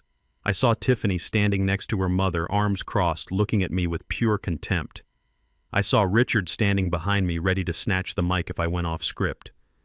I looked at Dion. He looked up. Our eyes met. I stopped shaking. Just for a second. Just long enough for him to see it. Then I let the tremor return to my hands. I cleared my throat. It sounded like gravel grinding together. "My name is Otis King," I said, my voice wavering. And I come from a place where the dirt stains your hands red." I paused. I looked at Rossi. "Miss Tiffany tells me I need to thank you folks," I continued. She says I need to thank the St. Cloud family for Siu Yu Mang, for saving my boy. I looked at Richard. Mr. Richard here. He says my land is trash. He says I am a burden. He says $50,000 is a lot of money for a man like me. I let out a short, dry laugh. It wasn't a happy sound. And I guess to a man who wears a fake watch, $50,000 does seem like a lot of money. The silence in the room changed. It went from bored to confused. Richard stiffened beside me. What did you say? He hissed. I ignored him. I gripped the microphone tighter. My hands were still shaking, but now it wasn't fear. It was the vibration of an engine revving up. You see, folks, I said, raising my voice a little. Down in Alabama, we have a saying.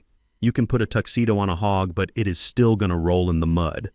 I turned to face Tiffany. She looked like she had been slapped. You called me a stinky country boy, I said. You threw my clothes in the wash with the floor mats. You made me sleep in the closet. You think because I smell like earth, I am dirt. I took a step toward the guests. But dirt is where the gold is, I said. Dirt is where the roots are. And you people, you don't have roots. You are just weeds growing in a cracked sidewalk. Otis Richard shouted, reaching for the mic. That is enough. Sit down. I pulled the mic away. I didn't sit down. I stood up straight. I let my shoulders broaden. I let the years of hauling timber and wrestling cattle fill my frame. The old man disappeared. The patriarch arrived. I am not sitting down, Richard, I boomed. My voice didn't need the microphone anymore, but I used it anyway. I wanted them to hear every syllable. You announced that I sold my land. You announced that I am giving you $500,000. I reached into the inside pocket of my jacket. I pulled out a folded piece of paper. It wasn't the contract. It was a photograph. I held it up. This is a picture, I said. It is a picture of the county courthouse in Baldwin County, Alabama, taken this morning by my attorney. I looked at Rossi. Mr. Rossi, is it Richard owes you money, doesn't he? Rossi stood up, his face dark. Who is this clown, Richard? He owes you all money, I shouted, sweeping my arm across the room. He brought you here to promise you a payout from my pocket. He thinks he bought my farm this morning. He thinks he has a signed deed. I turned to Richard. He was pale sweat beading on his upper lip. But you don't read so good without your glasses either, do you, Richard? Because if you had read that contract, if you had really looked at it, you would have seen that the land description was for a swamp 3 counties over. And the signature, it wasn't Otis King, it was Otis King. The room erupted. Shouts, chairs scraping. Rossi was moving toward the stage. You committed fraud! Richard, I yelled over the noise. You tried to steal from me, but you can't steal what is already locked away. I threw the photo on the table. My land is in a trust, I said, my voice cutting through the chaos. An irrevocable trust. Not a single acre can be sold. Not a single dime can be touched, especially not by a man who wears a knockoff watch and rents his office by the hour. Richard lunged at me. He was desperate. He was a drowning man trying to pull me under. You senile old bat, he screamed. Give me that mic! He grabbed my lapel. I didn't flinch. I looked at his hand on my cheap suit. Get your hands off me, I said. My voice was low. Dangerous. Or I will show you what a stinky country boy does to a coyote caught in the henhouse. Richard froze. He saw my eyes. He saw the end of his life. I dropped the mic. It hit the floor with a thud that sounded like a coffin lid closing. I didn't run. I didn't hide. I just stood there watching the sharks turn on their feeder. The dinner was served, and Richard St. Cloud was the main course. I turned off the microphone and placed it gently on the table. The feedback squeal died, leaving a silence so profound it felt like the air had been sucked out of the room. Richard St. Cloud stood frozen, his hand halfway extended as if he could still snatch the moment back. But the moment was gone. The performance was over. The stinky country boy had left the building and Otis King was standing in his place. You know, folks, I said, my voice no longer trembling, no longer weak. It rumbled from my chest, deep and authoritative, the voice I used when I told a logging crew which trees to cut and which to spare. Down in Alabama, we have a saying about hogs. I stepped closer to the edge of the platform, looking down at the sea of expensive suits and desperate eyes. There is always one pig in the pen that eats more than the rest, I said. He pushes the others aside. He gorges himself on the slop. He gets fat. He gets slow. He thinks he is the king of the sty because his belly is the biggest. I locked eyes with Richard. He was sweating now, little beads popping out on his forehead under the hot lights. "But that pig doesn't know something," I continued, my voice dropping an octave, becoming a growl. "He doesn't know that the farmer is watching. He doesn't know that the only reason he is being allowed to eat so much is because he is the one closest to the knife. The pig that eats the most is the pig that is about to be slaughtered." A ripple of unease went through the room. This wasn't the speech they expected. This wasn't the gratitude of a peasant. This was a threat. Richard snapped out of his trance. His face flushed a violent, blotchy red. "Give me that microphone," he shouted, lunging forward. "He is senile. He doesn't know what he is saying. Security. Get this old fool off the stage." He reached for me. His manicured hands clawed at my chest. I didn't step back. I didn't flinch. I just shifted my weight, planting my boots firmly on the stage floor. I caught his wrist in midair. My hand, calloused and hard as oak from 50 years of labor, clamped around his soft, lotion-smooth arm. I squeezed, just a little. Richard gasped, his knees buckling. He looked at me, and for the first time he really saw me. He saw the strength in my shoulders. He saw the cold, hard intelligence in my eyes. "Sit down, Richard," I commanded. It wasn't a request. It was an order. It was the voice of a man who owned the ground he stood on. I shoved him back. He stumbled, catching himself on the edge of the table, knocking over a crystal vase of white roses. Water spilled across the tablecloth like blood. "I am not selling my land," I announced to the room, my voice ringing clear and sharp. "Not to you, not to your fake investor, not to anyone. That land has been in the King family for 3 generations. It holds the bones of my ancestors and the future of my grandchildren, and it will not be sold to pay for your mistakes." "You signed," Richard shrieked, pointing a shaking finger at me. "We have a contract. You signed it this morning." "I signed a piece of paper," I said, "with a name that isn't mine, for a plot of land that doesn't exist." The crowd murmured. Rossi, the loan shark in the pinstripe suit, stood up slowly. His eyes were fixed on Richard. "And there is one more thing," I said. I reached into the inside pocket of my cheap, ill-fitting suit jacket. "You talk about wealth, Richard. You talk about business. But I know something about your business." I pulled out a stack of photographs. They were glossy, high-resolution prints Marcus had handed me in the car. "I know that this morning at 9:00 a.m. the Cook County Sheriff's Department paid a visit to your headquarters." I threw the photos onto the round table in front of Rossi. They fanned out perfectly. "Take a look," I said. Rossi looked down. The guests at his table leaned in. The photos showed the glass doors of St. Cloud Global Investments. But they weren't open for business. A bright orange sticker was plastered across the glass. "Eviction notice." Another photo showed yellow police tape across the handle. Another showed men in windbreakers carrying boxes out of the office. The windbreakers said, IRS, Criminal Investigation Division, on the back. "Your office has been sealed, Richard," I said, my voice cutting through the rising noise of the room. "Seized by the federal government for running a Ponzi scheme. Your assets are frozen. Your accounts are empty.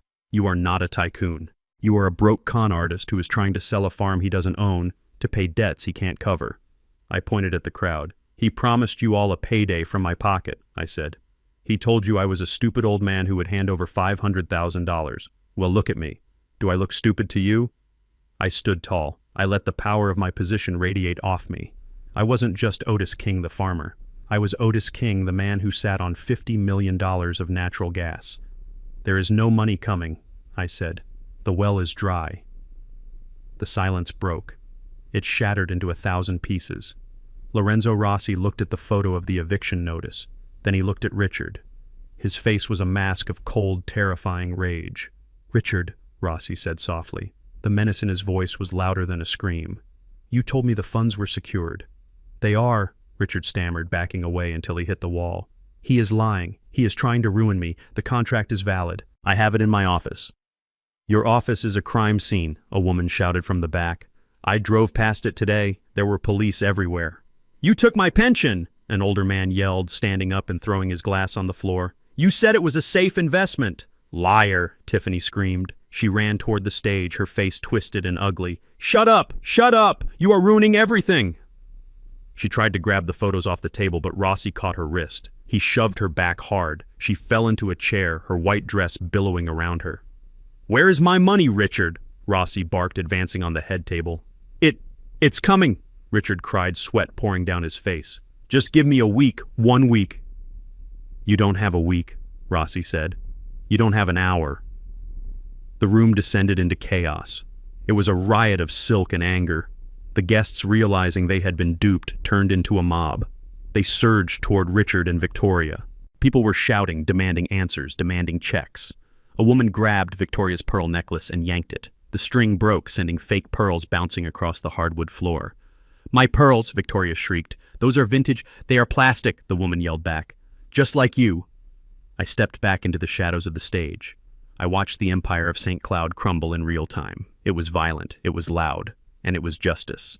I looked for Dion. He was sitting at his table, untouched by the mob. He was staring at me. His mouth was slightly open. He looked from the chaos to me, and then he smiled. It was a small, terrified, relieved smile. I nodded at him. Stay there, my eyes said. Watch. Learn. Richard was pinned against the wall by 3 men in suits. He was pleading, begging, pointing at me. He has the money! Get him! He is rich! Richard screamed. But no one was looking at me anymore. They were looking at the man who had promised them the moon and delivered a handful of dust. I turned and walked toward the kitchen exit. The staff were huddled by the doors, watching the brawl with wide eyes. Excuse me, I said politely. I believe the party is over. They parted like the Red Sea. I walked into the kitchen, the sounds of screaming fading behind the swinging doors. I walked past the line cooks and the dishwashers. I walked out the back door and into the cool Chicago night. Marcus was waiting. Sounds like a good party, he said, flicking his cigarette away. The best, I said. Let's go. Where to? The hotel, I said. I need to rest. Tomorrow is the wedding. You think they are still going to have a wedding? Marcus laughed. Oh, yes, I said, climbing into the truck. Tiffany is cornered. She is a rat in a trap, and a rat in a trap will bite anything to get free. She will try to force the wedding. She needs Dion's clean record more than ever now. And what are you going to do? I am going to let her walk down the aisle, I said. And then I am going to introduce her to her mother. Marcus started the engine. The truck roared to life. Behind us, the lights of the skyscraper twinkled. Inside, Richard St. Cloud was learning the hard way about pigs and slaughter. I leaned my head back against the seat. 1 down, 2 to go. The ride back to the penthouse was a suffocating silence, broken only by Tiffany's jagged breathing. She sat in the back of the taxi, staring out the window, her hands clawing at the leather seat, as if she were trying to tear her way out of a cage. Dion sat next to her, staring straight ahead, his face a mask of shock. He looked like a man who had just watched his house burn down and realized he was holding the matches. I sat in the front, watching them through the rearview mirror. The city lights flickered over Tiffany's face, illuminating the ruins of her composure. The makeup was smeared, the hair was wild, and the eyes were dead. She wasn't the Ice Queen anymore. She was a feral animal, cornered and starving. When we got to the building, she didn't wait for the doorman. She shoved the door open and stormed into the lobby, ignoring the startled look of the night concierge. We followed her up in the elevator. The air inside the metal box was thick enough to chew. As soon as the penthouse door clicked shut, the explosion happened. It wasn't a gradual buildup. It was instantaneous. Tiffany screamed a raw, throat-tearing sound that echoed off the glass walls. She grabbed a vase from the entry table, a Ming Dynasty replica she had bragged cost $5,000, and hurled it across the room. It shattered against the marble fireplace, sending shards of porcelain skittering across the floor like shrapnel. You ruin everything, she shrieked, spinning on Dion. You and that filth you call a father. Dion flinched, stepping back. Tiffany, please. Calm down. Calm down. She laughed a high manic sound. Calm down. My father is going to prison. We are going to lose everything, and you want me to calm down? She marched into the living room, grabbing a sculpture off the coffee table. She threw it through the glass of a framed print on the wall. Crash. Glass rained down. She turned to Dion, her chest heaving. Her eyes were wide, the pupils blown. I need money, Dion. I need it tonight. Dion shook his head, holding his hands up in surrender. I don't have it, Tiff. You know I don't. The accounts are empty. The cards are maxed. Then get it, she screamed, advancing on him. Call your partners. Call the bank. Sell your shares. I don't care what you do. I need $1 million by morning. 1 million, Dion whispered. Tiffany, that is impossible. It is not impossible, she yelled, grabbing his lapels and shaking him. It is survival. If I don't wire that money to the offshore account by 9:00 a.m., the feds freeze everything. My father goes down, and if he goes down, he takes me with him. She was confessing. She was admitting it all. She wasn't a victim of her father's schemes. She was a partner. She knew about the offshore accounts. She knew about the deadlines. Dion tried to pull away, but she held on her nails, digging into his suit jacket. I can't help you, he said, his voice finding a shred of strength. I won't help you. Not for this. Tiffany's face changed. The hysteria vanished, replaced by a cold reptilian calculation. She let go of his jacket and took a step back. She smoothed her dress. She wiped a smudge of mascara from under her eye. You won't help me? She asked softly. No, Dion said.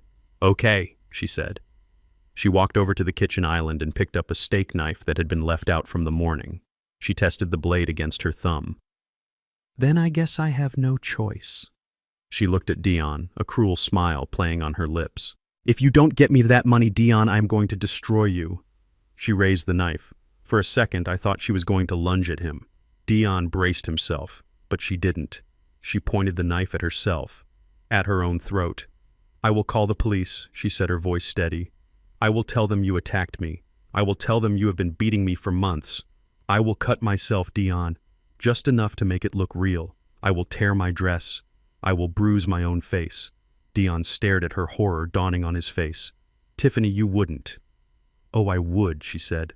Who are they going to believe, the crying, traumatized bride, or the failing architect with a mountain of debt?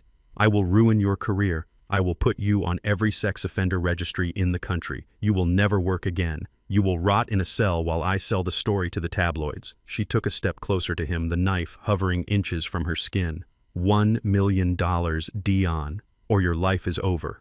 It was the ultimate leverage, the nuclear option. She was willing to mutilate herself to enslave him.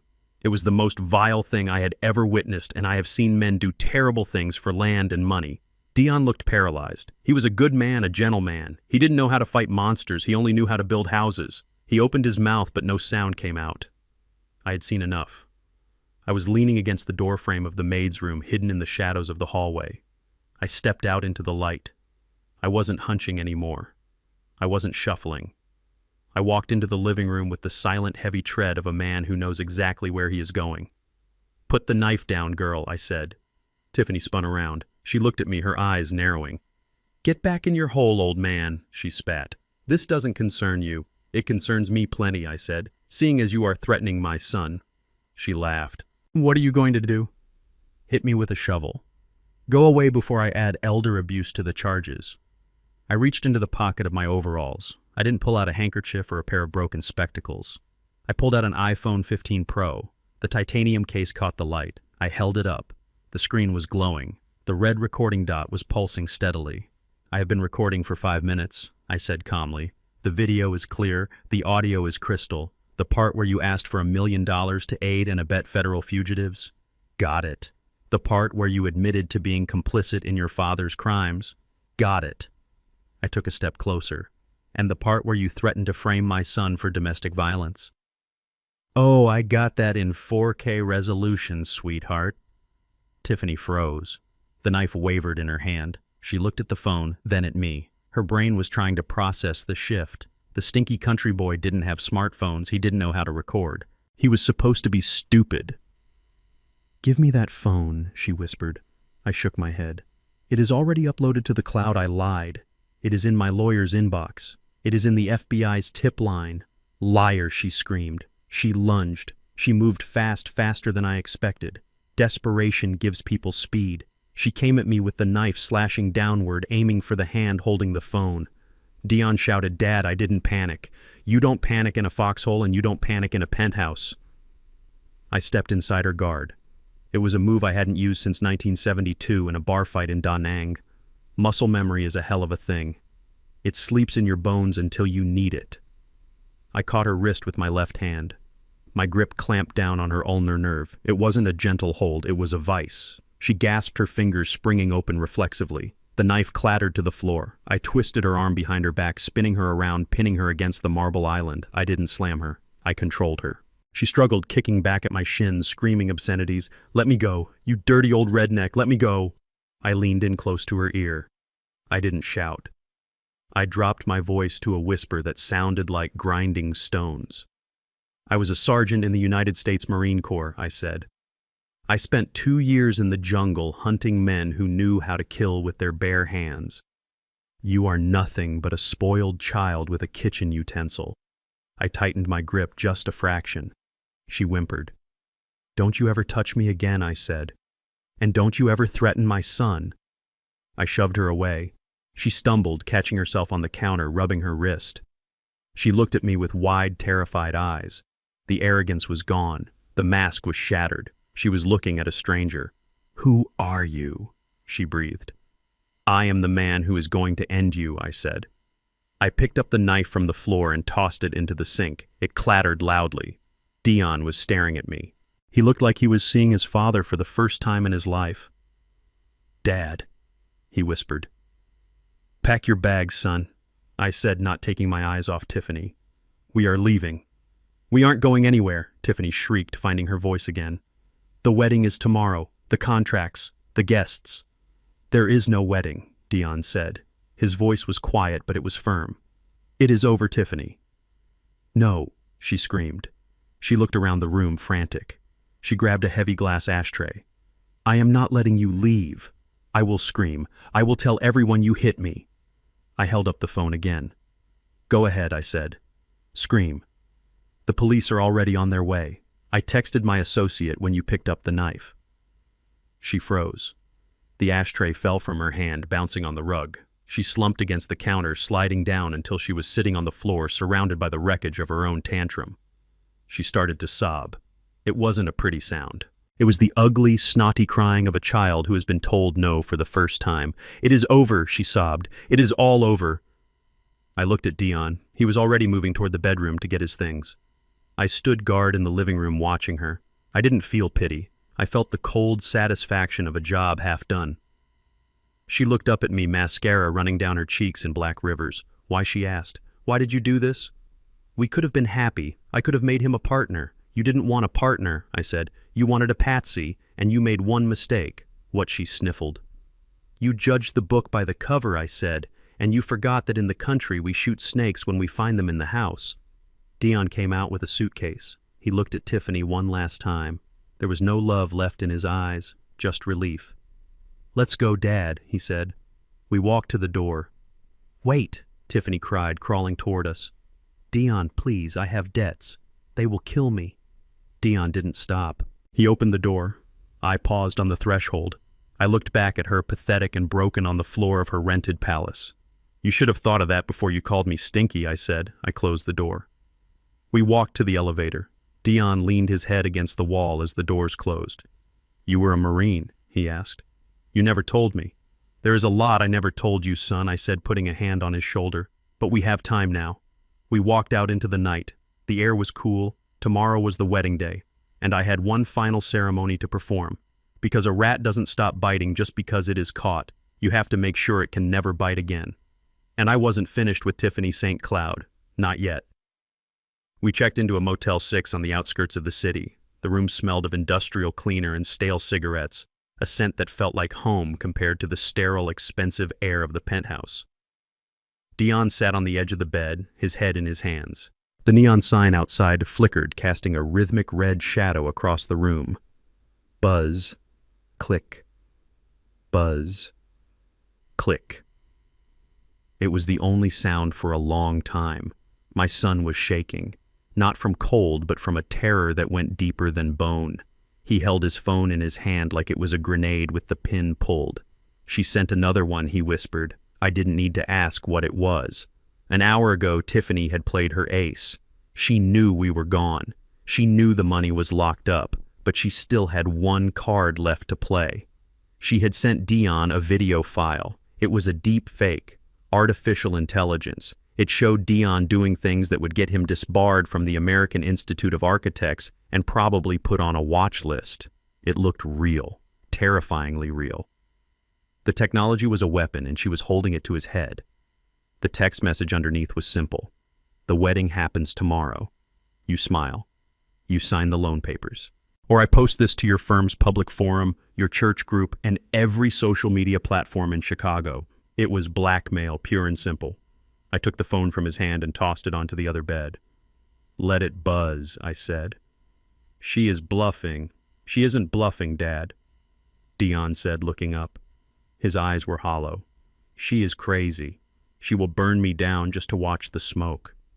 I can't let that video get out. My career, my reputation. Your reputation is already dead if you marry her, I said. I walked over to the mini fridge and pulled out 2 bottles of water. I cracked one open and handed it to him. Drink. You are dehydrated. Panic dries you out. He took a sip, his hand trembling. We have to call it off, he said. We have to issue a statement. Maybe if we get ahead of it. No, I said. I sat down in the wobbly chair by the window. We are not canceling anything. Dion stared at me. Dad, are you listening? She has a nuke. If I walk into that church tomorrow, I am trapped. If I don't, she destroys me. I reached into my canvas bag. I pulled out a thick manila envelope. It was the full dossier Marcus had compiled. It had cost me $10,000 and a favor I had been saving for 20 years, but it was worth every penny. You are looking at the small picture, son, I said. You are looking at the tree and missing the forest fire. Tiffany isn't just a scorned woman. She is a professional. I tossed the envelope onto the bed next to him. It landed with a heavy thud. Open it.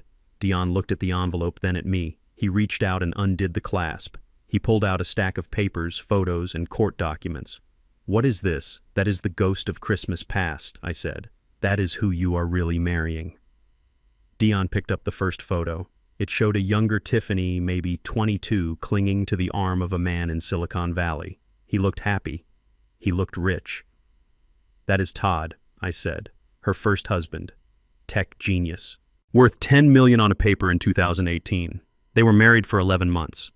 Dion flipped the page. He saw a mugshot of Todd. He saw bankruptcy filings.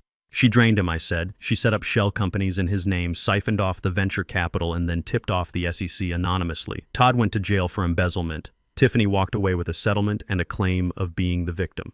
Dion turned the page. Another man. Older. Tan. Miami. That is Alejandro, I continued. Real estate developer. Married Tiffany in 2021. She went by the name Tara then. See the marriage license, Tara St. Cloud. I pointed to the document. Alejandro had a heart attack 6 months into the marriage, stress the doctors said. He survived, but his business didn't. While he was in bypass surgery, his accounts were liquidated, transferred to a trust in the Cayman Islands, the same trust Richard St. Cloud is trying to pay into right now. Dion was flipping through the pages faster now. His face was losing the look of fear and gaining something else. Horror. But also clarity. She has done this before, he whispered. Twice, I said. Documented. Marcus thinks there might be a third one in Europe, but he needs more time. She is a black widow son. She doesn't marry for love. She marries for liquidity. She finds men with clean records and good credit, and she eats them alive. You weren't her soulmate. You were just the next meal. Dion dropped the papers on the bed. He looked sick. She told me I was the only one who understood her. She told Todd that too, I said. And Alejandro. It is a script, Dion. She is an actress, and you were just a prop. I stood up and walked over to the bed. I sat down next to him. Those deep fakes. That is her desperation talking. She knows the walls are closing in. She knows her father's office is sealed. She knows I have the money, but she can't get to it. She is trying to force you to take out loans in your name to pay off her father's debts before the indictments come down. If you marry her tomorrow, her debts become your debts. That is the end game. Dion looked at the phone on the other bed. If I don't marry her, she releases the video. Let her, I said. He looked at me shocked. Dad. Let her try. I corrected, but she won't get the chance. I picked up the dossier and tapped it with my finger. You see this? This is leverage. This is a pattern of criminal behavior. Fraud, identity theft, grand larceny. I leaned in close. Tomorrow morning we are going to that church. We are going to put on our suits. You are going to stand at the altar. Dion shook his head. I can't look at her. You have to, I said. Because if we cancel now, she releases the video tonight. She burns you down out of spite. But if she thinks she has won, if she thinks you are going to say, I do, she will hold her fire. She wants the signature on the marriage license more than she wants to ruin you. The marriage license is her getaway car. So I just marry her. No, I said. My voice dropped to a growl. We are going to walk into that cathedral. We are going to let the guests sit down. We are going to let the organ play. We are going to let her walk down the aisle in that white dress she bought with your stolen credit card. I clenched my fist, and when the priest asks if anyone has any reason why these two should not be wed, we aren't going to stay silent. I stood up and paced the small room. We are not going to have a wedding, Dion. We are going to have a trial, and the congregation is going to be the jury. I pointed to the dossier. We are going to expose her, not just to her friends, to the world. We are going to project these documents on the screens. We are going to bring out the witnesses. I have Marcus flying and a special guest tonight, someone Tiffany thinks is dead and buried. Who? Dion asked. Her mother, I said. Dion blinked. Victoria. No, I said. Victoria is her stepmother, her partner in crime. I'm talking about her real mother, the one she abandoned in a state-run facility in Nevada 10 years ago. The one she stole a social security identity from to open her first bank account. Marcus found her. She has a lot to say. Dion looked at the papers scattered on the bed. He looked at the face of the woman he thought he loved. He looked at the wreckage of the men who came before him. The fear in his eyes began to recede. It was replaced by a heat, a slow burning fire. He picked up the photo of Todd, the ruined tech genius. She ruined his life, Dion said softly. Yes. She ruined Alejandro's life. Yes. And she tried to ruin mine. She tried to ruin our family, I said. She called me a stinky country boy. She tried to sell my grandfather's land. She tried to make you a felon. Dion stood up. He walked to the window and looked out at the parking lot. He took a deep breath. I put my hand on his shoulder.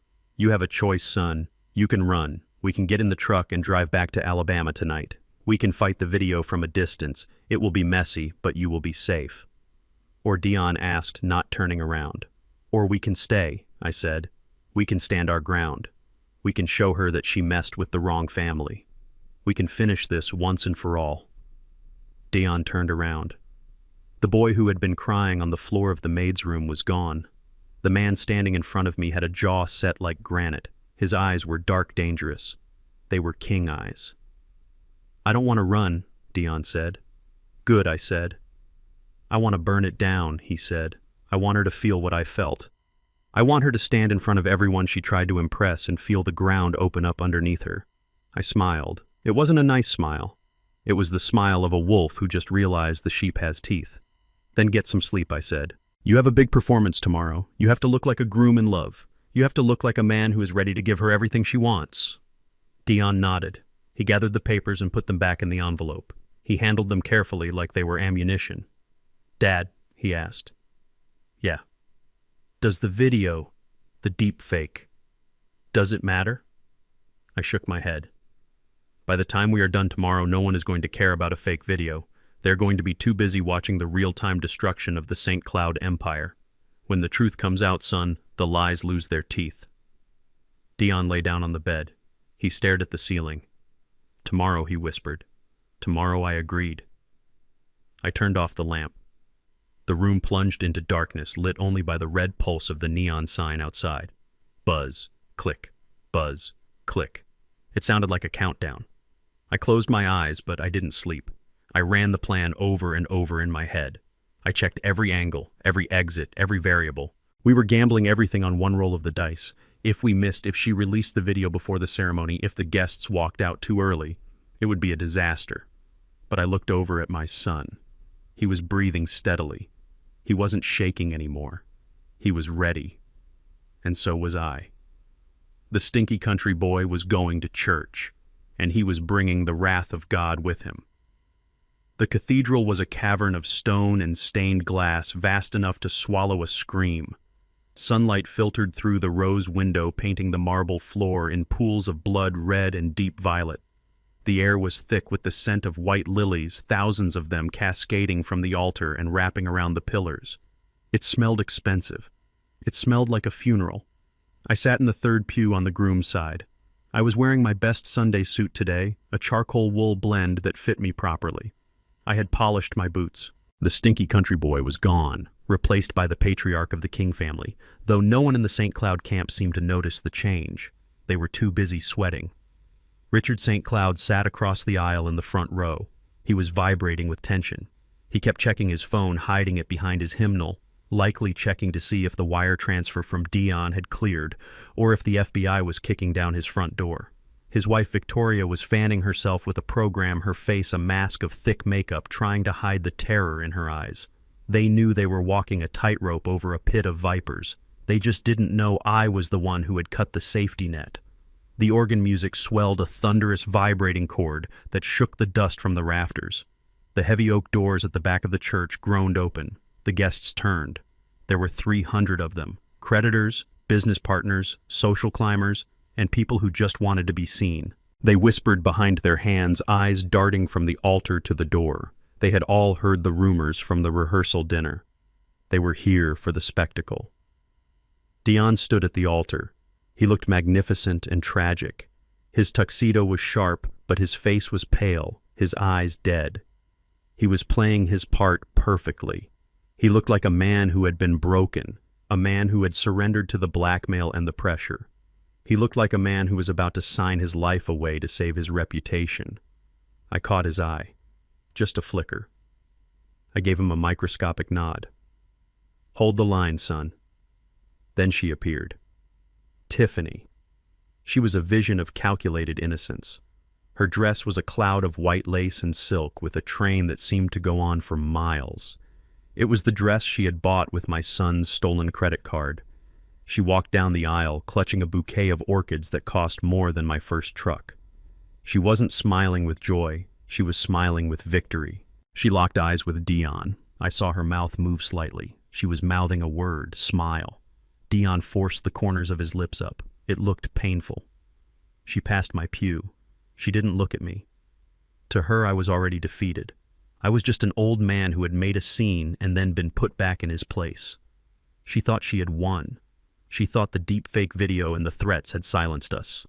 She thought she was seconds away from becoming Mrs. Dion King, the wife of a wealthy architect with a clean record and a heavy inheritance. She reached the altar. Richard stepped out to give her away. He placed her hand in Dion's. His hand was shaking so badly that Tiffany had to grip it to stop the tremor. The priest, an old man with a voice like dry leaves, began the ceremony. "Dearly beloved, we are gathered here today." I tuned him out. I was watching the doors at the back of the church. I was counting the seconds. Marcus had texted me 3 minutes ago. Package delivered. The ceremony dragged on. The readings, the hymns, the vows were coming. The air in the church grew hotter, heavier. I could see beads of sweat rolling down Richard's neck. He was so close to the finish line. He could almost taste the money. Then the priest paused. He looked out over the congregation. He took a breath. "If anyone here present knows of any just cause why this couple should not be joined in holy matrimony, speak now or forever hold your peace." The silence that followed was heavy, pressurized. It was the silence of a held breath. Tiffany turned her head slightly. She looked at me. Her eyes were daring me. "Do it," her eyes said. "Stand up, make a scene, see what happens to your son." Richard turned, too glaring at me, his hand moving to the inside of his jacket as if checking for a weapon. I shifted in my seat. The wood creaked loudly. Tiffany flinched. Richard half rose.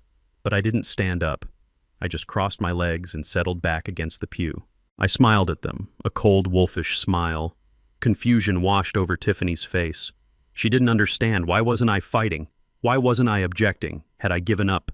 The priest waited a beat longer. He opened his mouth to continue. Then a sound came from the back of the church. It wasn't a shout. It was the heavy rhythmic thud of a cane hitting the stone floor. Thud, thud, thud. Heads turned. People craned their necks. A woman was walking down the center aisle. She didn't belong here. That was the first thing everyone noticed. In a sea of designer suits and silk dresses, she was wearing a faded floral dress that looked like it had been bought at a discount store 10 years ago. Her gray hair was wild, frizzy, and unkempt. Her skin was leathery from the sun, etched with deep lines of hardship and bitterness. She walked with a limp, leaning heavily on a wooden cane. The security guards I had hired, big men in dark suits, stepped aside to let her pass. Tiffany had ordered them to keep me out, but she hadn't given them orders about anyone else. And they worked for me now. The woman kept walking. Thud, thud, thud. She stopped 10 feet from the altar. The silence in the cathedral was absolute. You could hear the dust motes dancing in the light beams. Tiffany turned around. She looked at the woman. At first, there was only annoyance. Who was this bag lady interrupting her coronation? Then recognition hit her. It hit her like a physical blow. All the color drained from Tiffany's face. Her bouquet trembled. Her mouth opened, but no sound came out. It was a silent scream of pure, unadulterated horror. Richard saw her too. He stumbled back, knocking into a candelabra. It swayed dangerously. Victoria let out a small, strangled squeak and covered her mouth with her hand. The woman in the floral dress looked at them. Her eyes were burning coals.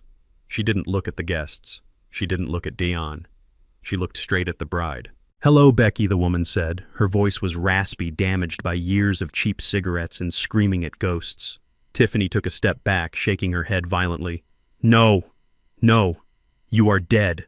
"I ain't dead," the woman spat. "Though you sure tried hard enough to make it so, leaving me in that hole in Nevada, telling the doctors I was crazy, stealing my Social Security checks." The congregation began to murmur. A low buzz of shock and confusion filled the air. "Who is this?" someone whispered. "Security!" Richard yelled, finding his voice. "Get this woman out of here. She is a lunatic." The guards didn't move. They stood against the walls, arms crossed, watching. I stood up then. I walked out of the pew and stood next to the woman. I put a hand on her shoulder. "This isn't a lunatic, Richard," I said, my voice projecting clearly to the back of the room. "This is your first wife. This is Sarah." I looked at Tiffany. "And this is your mother," I said. Tiffany let out a high, keen sound. "Get her away from me. She is dirty." Sarah laughed. It was a dry, hacking sound. "Dirty. You came out of me, girl. You can scrub yourself with all the money in the world, but you are still my blood. You are still trash." Sarah turned to the priest. She pointed her cane at the bride. "I object," she announced. "I object to this whole damn circus." "On what grounds?" the priest asked, his voice trembling. He looked like he wanted to be anywhere else on earth. "On the grounds that the bride is a fraud," Sarah said. She reached into the pocket of her faded dress and pulled out a crumpled piece of paper. She shook it at the altar. "This here is a birth certificate," she said. She pointed the cane at Tiffany again. That woman standing there in white. That ain't Tiffany St. Cloud. Tiffany St. Cloud died in a crib in 1992. The gasp that went through the room was loud enough to crack the stained glass. "This girl," Sarah continued, her voice rising, filled with the venom of a mother who had been discarded like garbage. "This girl is my daughter. Her name is Becky Sue Miller, and she stole the identity of a dead baby to hide from the law." Liar Tiffany screamed. She looked wild, her eyes darting around the room looking for an escape route that didn't exist. "She is lying. She is a crazy old woman my father hired to ruin me." I stepped forward. I took the paper from Sarah gently. I held it up. "It isn't just a birth certificate," I said. I pulled another document from my own pocket. This one was thick, stamped with the seal of the state of Nevada. "This is a warrant," I said. "An active warrant for the arrest of Becky Sue Miller, for grand larceny, for identity theft, for check fraud, and for elder abuse." I looked at Sarah. "She left her own mother to rot in a state facility without a dime," I said. "She stole her identity first. Then she stole the identity of a dead girl named Tiffany St. Cloud to marry Richard." I looked at Richard. He looked like he was having a stroke. His face was purple. "Did you know, Richard?" I asked. "Did you know your daughter wasn't your daughter, or did you just not care as long as she helped you run your scams?" Richard didn't answer. He couldn't. He was gasping for air, clutching his chest. Tiffany, or Becky Sue, or whatever she was, looked at Dion. She reached for him. "Dion, baby, please," she begged. "They are crazy. You know me. You know I love you. Help me." Dion looked at her hand, reaching for him.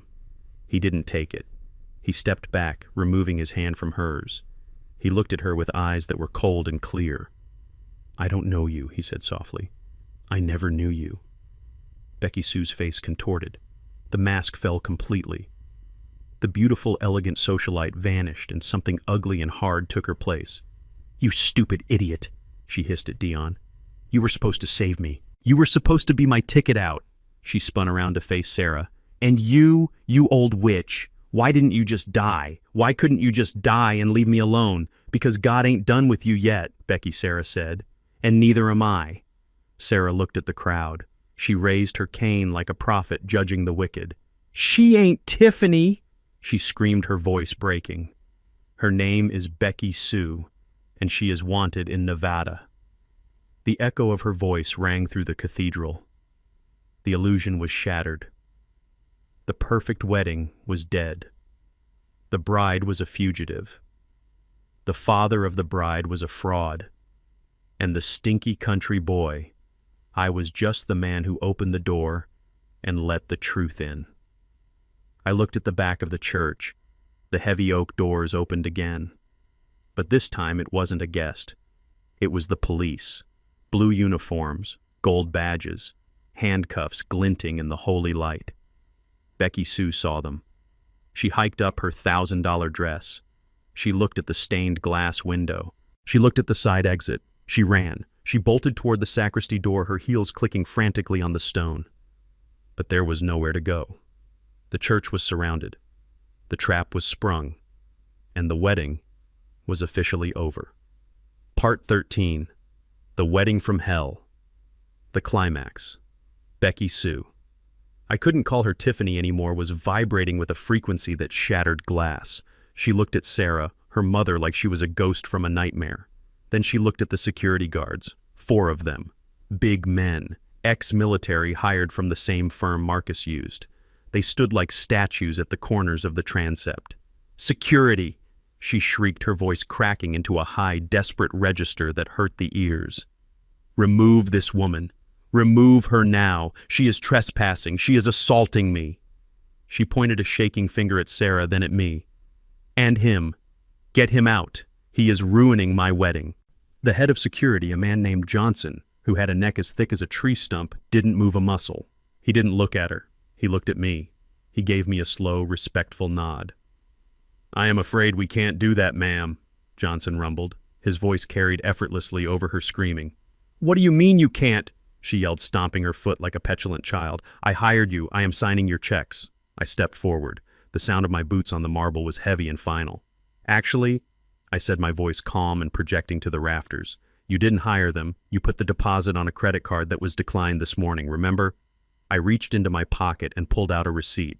"I paid their balance an hour ago," I said, "and I gave them a bonus. They work for me now, and their orders are to keep everyone right where they are until the truth is finished speaking."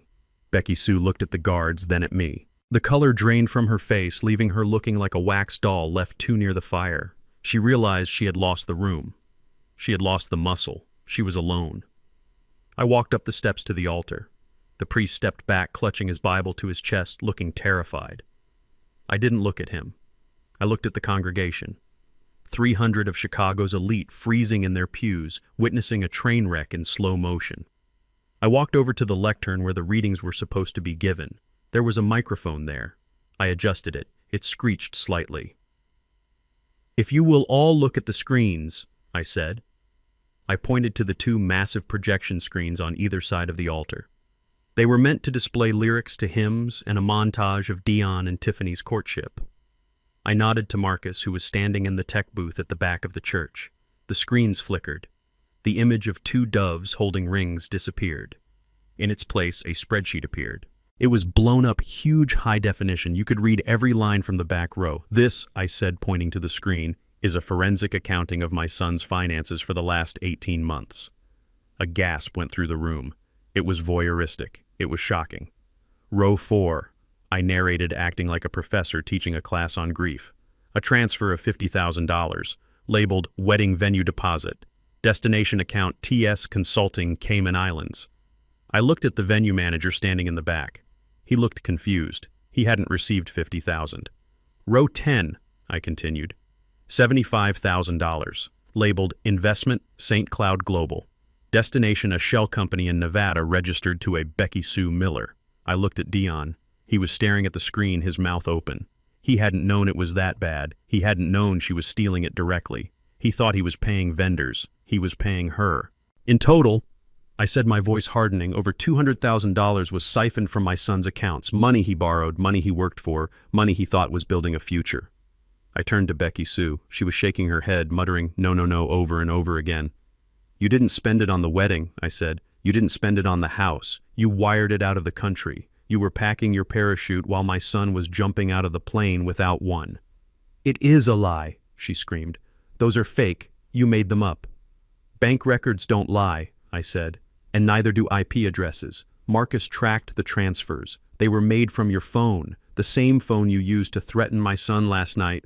I stepped down from the lectern. I walked toward her. She backed up until she hit the altar rail. She was trapped between the cross and the truth.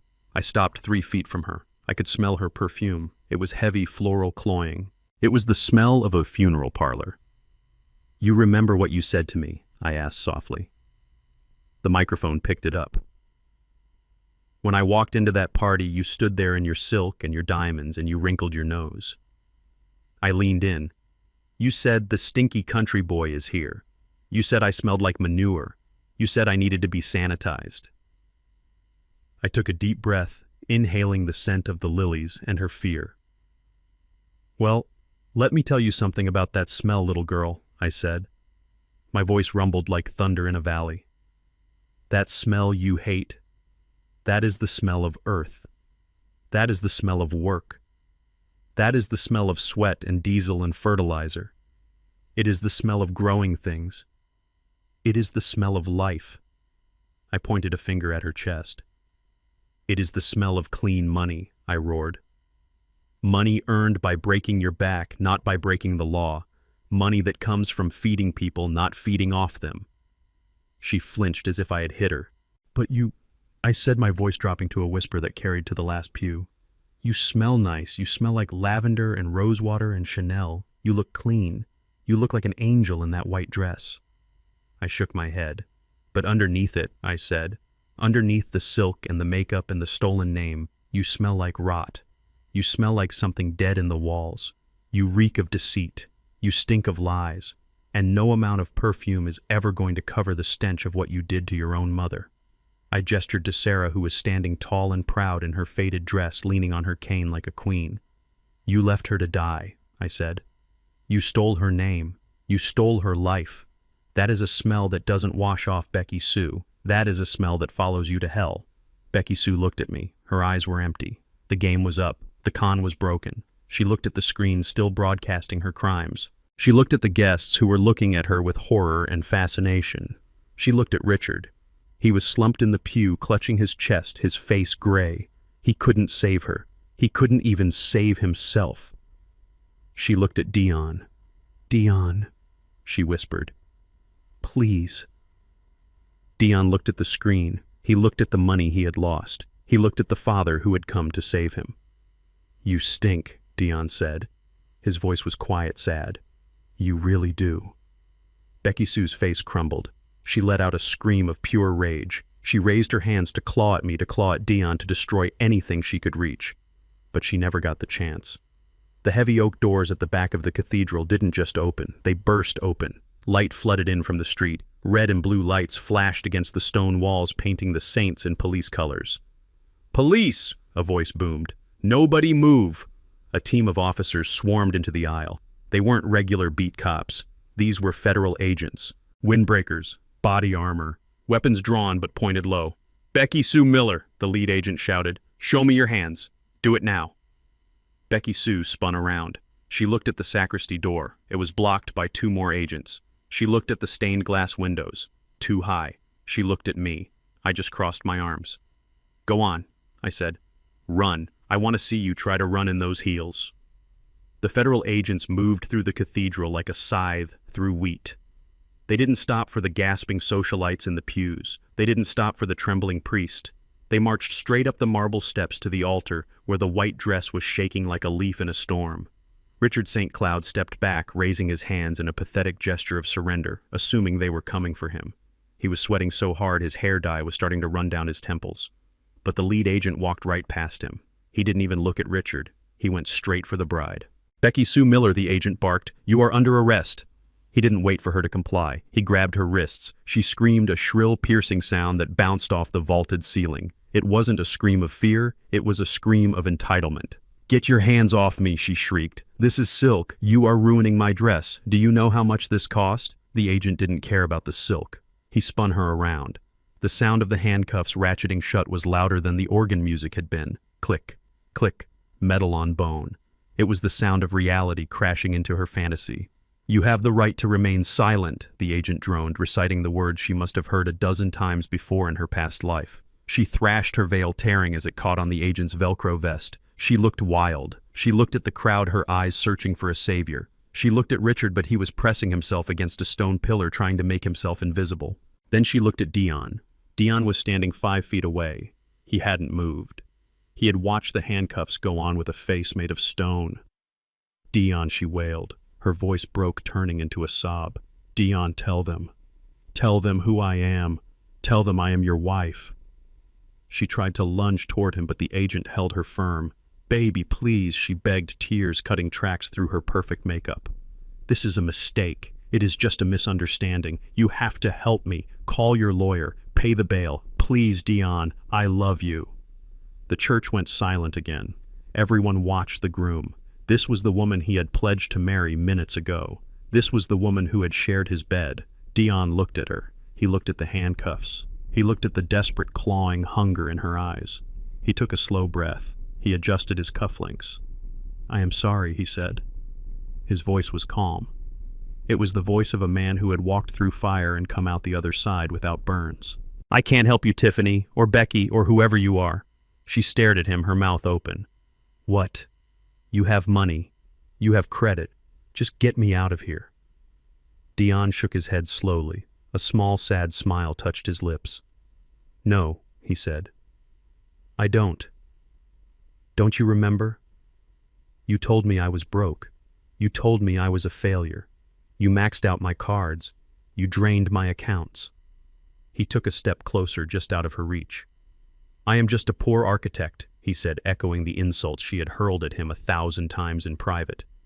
"I am a nobody. I don't have enough money to bail out a federal fugitive. I barely have enough money to pay for the Uber home." The crowd gasped. It was a cold, brutal rejection, and it was perfect. "You bastard," she screamed, lunging at him, restrained only by the agent's grip. "You useless, pathetic, broke loser. I should have bled you dry." "There it is," I said from the side of the altar. "There is the blushing bride." The agents began to haul her away. She kicked and screamed, her heels scraping against the stone floor, her white dress bunching up around her legs. It was an ugly, messy end to a beautiful lie. They dragged her down the center aisle, past the staring guests, past her real mother Sarah, who watched with grim satisfaction. As the commotion followed Becky Sue out the main doors, I saw movement out of the corner of my eye. Richard. While everyone was watching the bride being carried out, Richard St. Cloud had peeled himself off the pillar. He was moving. He wasn't going toward his daughter. He wasn't going toward his wife. He was heading for the small wooden door behind the choir stalls, the exit to the alley. He was running. He was leaving them all behind. I didn't run. I didn't have to. I knew the layout of this church better than he did. I had studied the blueprints Dion had left on the table weeks ago. I walked briskly across the transept, cutting through the shadows behind the altar. My boots thudded softly on the carpeted runner. Richard reached the door. He grabbed the handle. He turned it. It opened. A slice of daylight cut into the gloom. He looked back over his shoulder, his eyes wide and fearful, checking to see if anyone had noticed. He saw me. I was standing 3 feet away, blocking his path to the alley. I wasn't smiling. I wasn't angry. I was just there. A wall of Alabama granite in a cheap suit. "Going somewhere, Richards?" I asked. He jumped, letting go of the door. It slammed shut. He pressed his back against the wood, trapping himself. "Otis," he stammered. His voice was a high, thin wheeze. "Otis, listen to me. This is a mess. A terrible mess. That girl, she fooled us all. She fooled me too. I didn't know. You have to believe me." He held up his hands. They were shaking violently. "I am a victim here, Otis. Just like you. Just like Dion. I am going to go get my lawyer. We will straighten this out. I will sue her. Yes, I will sue her for fraud." "You are not going to sue anyone, Richard," I said, stepping closer. "You are not going anywhere. Look," he said, sweat pouring down his face. "The deal. The land deal. It is still good. We can still do business. I can get you more money. 60,000, 70. Just let me pass. I laughed. It was a low rumble in my chest. You still don't get it, do you? I asked. You think this is about money. You think you can buy your way out of this. I reached into my pocket and pulled out my phone. I held it up. Do you remember this morning? I asked. In your office, Richard blinked. What do you remember when you forced me to sign those papers? I asked. Do you remember when I asked you to read the terms out loud and you lied? You said it was just for the land, but the paper said you got power of attorney over my bank accounts.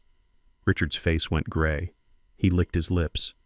That was standard. It was fraud, I said. And do you remember when you said you had an investor named John Smith? And I asked if he was a charity man? I tapped the screen of my phone. I recorded it all, Richard. Every word. The lies about the contract, the coercion, the wire fraud you admitted to when you told me the money would move through Dion's account. I took one more step. I was close enough to smell the fear on him. It smelled sour like spoiled milk. I sent that audio file to the FBI field office in Chicago at 8:00 a.m. this morning, I whispered. Along with the photos of your fake office. Along with the bank records Marcus found. Richard's knees buckled. He slid down the door until he was crouching on the floor looking up at me. No, he whispered. You couldn't. You are just a farmer. That is right, I said. I am just a farmer. And farmers know how to spot a pest. I looked over Richard's head. The door to the alley opened again. But this time it wasn't Richard opening it. It was pushed open from the outside. Two men in suits stepped in. They had earpieces. They had badges on their belts. They weren't the local cops who took Becky Sue. These were the suits, the feds. They looked down at Richard huddled on the floor in his tuxedo. Richard St. Cloud, one of them asked. Richard nodded dumbly. We have a warrant for your arrest, the agent said. Securities fraud, wire fraud, money laundering, and thanks to Mr. King here, attempted theft of real property. The agent reached down and hauled Richard to his feet. He spun him around and slammed him against the door. Hands behind your back. Richard didn't fight. He was done. He went limp. The handcuffs clicked. I watched him. I watched the man who had called me Stinky, the man who had tried to steal my legacy, get shackled like a common criminal. He looked at me over his shoulder as they marched him out. His eyes were dead. I didn't say anything. I just touched the brim of my imaginary hat. Goodbye, Mr. Richard, I thought. Enjoy the view from the cell block. I turned around and walked back into the main sanctuary. The guests were still there, frozen in shock. Victoria was sitting in the front pew, weeping into her hands, abandoned by her husband and her stepdaughter. Dion was standing at the altar. He was alone. I walked up the aisle. The sound of my boots was the only noise in the room. I reached the altar. I put my arm around my son. It is done, I said. Dion looked at the empty door where Tiffany had been dragged out. He looked at the side door where Richard had vanished. He took a deep breath. He loosened his tie. Let's go home, Dad, he said. We walked down the aisle together, father and son. No bride, no reception. Just the two of us walking out of the wreckage of a lie and into the sunlight. The guests parted for us. They didn't sneer this time. They didn't look away. They looked at us with fear. They looked at us with respect. They looked at the stinky country boy and the architect, and they realized they had been looking at the only real men in the room. The week after the wedding that wasn't Chicago felt colder. The wind coming off the lake had a bite to it, the kind that settles in your joints and reminds you that winter is always waiting around the corner. But inside Dion's penthouse, the chill was different. It was the cold, hollow feeling of a life being dismantled piece by piece. I sat on a packing crate in the middle of the living room watching my son work. He had taken off the suit. He was wearing jeans and a t-shirt, sweating as he taped up boxes. The expensive art was gone sold to a dealer 2 days ago for half of what Tiffany had paid for it. The designer furniture was tagged for an estate sale. His watch, the one he had been so proud of, was gone from his wrist. He was stripping his life down to the studs. I picked up a ceramic bowl from the floor. It was heavy, useless, and probably cost $500. You don't have to sell the coffee maker, son, I said. A man needs coffee. Dion didn't look up. He ripped a strip of packing tape with a loud screech. It is a $1,000 espresso machine, Dad, he said, his voice flat.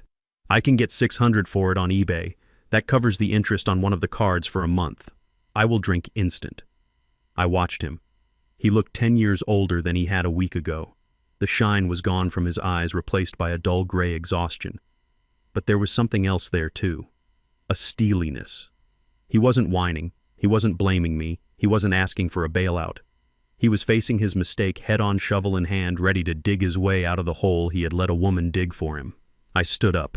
My knees popped. I walked over to him and put a hand on the tape dispenser. "Stop," I said. He looked at me, wiping sweat from his forehead. "Dad, I have to get this done." "The lease is up on Friday. I need to be out." "Leave it," I said. "Grab your coat." He frowned. "Why?" "Where are we going?" "We are going for a ride," I said. "There is something I need to show you. And wash your face. You look like you have been fighting a losing battle with a dust bunny." He sighed, but he did as he was told. He washed up, put on a jacket, and followed me down to the garage. We didn't take the truck. Marcus had brought the Escalade around. When Dion saw it, he hesitated. "Is this a rental?" he asked. "Dad, you shouldn't be spending money on luxury cars. We need to save every dime." "Get in," I said. I drove. I navigated the Chicago grid with the ease of a man who had memorized the map years ago. We headed into the Loop, the financial heart of the city where the buildings scrape the clouds and the streets are canyons of steel and glass. We pulled up to the curb in front of the Meridian Tower. It was 60 stories of blue glass and black steel, a monolith that dominated the block. It was sleek, modern, and intimidating. It screamed power. Dion looked out the window, confused. "Why are we here?" he asked. Is this a law firm? Are we seeing another attorney?" "No lawyers today," I said. I tossed the keys to the valet. He caught them with a snap. "Good morning, Mr. King," the valet said, opening my door. "The usual spot." "Yes, thank you, Thomas," I said. Dion stared at the valet, then at me. His mouth opened slightly. "He knows you," Dion whispered. I didn't answer. I walked toward the revolving doors. Dion scrambled to catch up. We walked into the lobby. It was like entering a cathedral of commerce. The ceilings were 30 feet high. The walls were lined with abstract art. The floor was polished granite that reflected our silhouettes. The security guard at the front desk stood up as we approached. He was a big man, serious, with a uniform that was pressed sharp enough to cut paper. "Mr. King," the guard said, nodding respectfully. "Good to see you, sir. The elevator is holding for you." "Thank you, Frank," I said. Dion was walking a step behind me, his head swiveling back and forth. He looked like a tourist who had wandered into a restricted area. "Dad," he hissed. "What is going on? Why do they know your name?" I kept walking. I led him past the bank of elevators for the general public and toward a single unmarked set of doors in the back alcove. I pressed my thumb against a biometric scanner on the wall. It beeped green. The doors slid open. "This is the executive lift," I said. "Get in." Dion stepped inside. The interior was paneled in mahogany and leather. There were no buttons, just a single key slot. I pulled a silver key from my pocket, inserted it, and turned.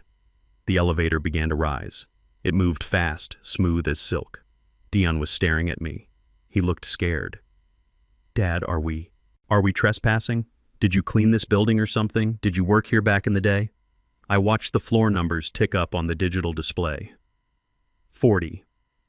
50. 58. "No, son," I said. "I never cleaned this building." The elevator stopped at the 60th floor. The doors opened directly into a reception area that looked out over the entire city. Lake Michigan stretched out to the horizon, a sheet of hammered silver. The Chicago skyline lay beneath us like a toy set. A woman was sitting at a desk made of glass and chrome. She stood up when we walked in.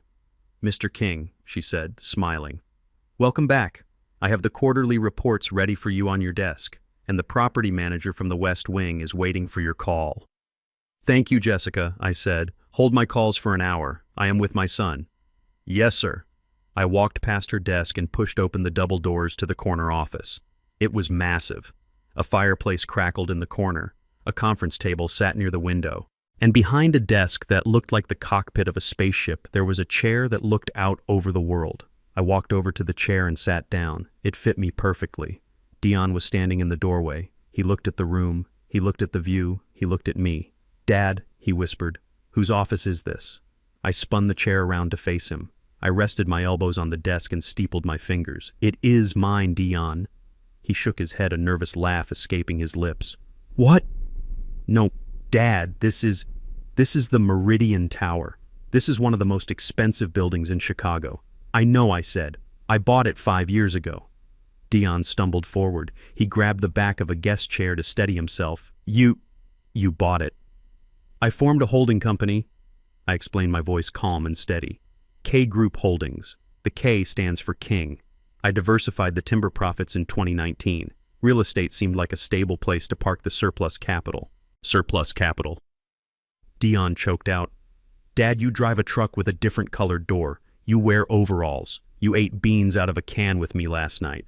I stood up and walked to the window, looking down at the ants crawling on the pavement 60 stories below. That truck runs fine, I said, and beans are good for your heart. I turned back to him. I live the way I live because I choose to, Dion. Not because I have to. I didn't want the money to own me, and I didn't want it to ruin you. I walked over to him. He was trembling. You are worried about $200,000, I said. I picked up a folder from the desk and handed it to him. This represents the rent roll for the 45th floor, I said. Just one floor? It is occupied by a law firm. Dion opened the folder. He looked at the numbers. His eyes went wide. $250,000 a month, he read. That is right, I said. 1 floor, 1 month. That covers your debt, pays off your car, and leaves you enough to buy a lifetime supply of instant coffee. Dion dropped the folder on the desk. He looked at me and his face crumbled. He didn't look relieved. He looked overwhelmed. He looked like his entire reality was rearranging itself in real time.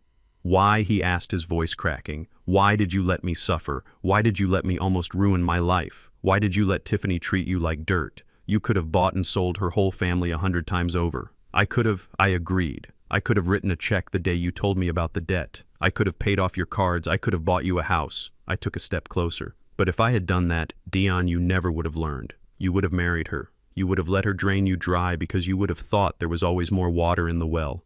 You needed to feel the heat.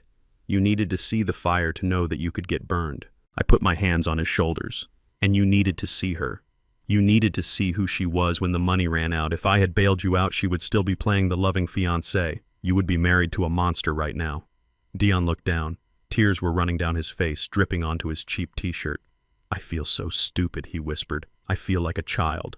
You are not a child, I said fiercely. I watched you this week. I watched you sell your things. I watched you face your mistakes. I watched you stand up in that church and tell the truth when it would have been easier to lie. I shook him gently. A child asks for a bailout, Dion. A man grabs a shovel. You grabbed the shovel. That is why I brought you here. I walked back to the desk and opened a drawer. I pulled out a single sheet of paper. This isn't a handout, I said. I slid the paper across the mahogany surface. This is a job offer. Dion wiped his eyes and looked at the paper. Building manager, he read. I need someone I can trust to run this place, I said. The current management company is skimming off the maintenance budget. I need eyes on the ground.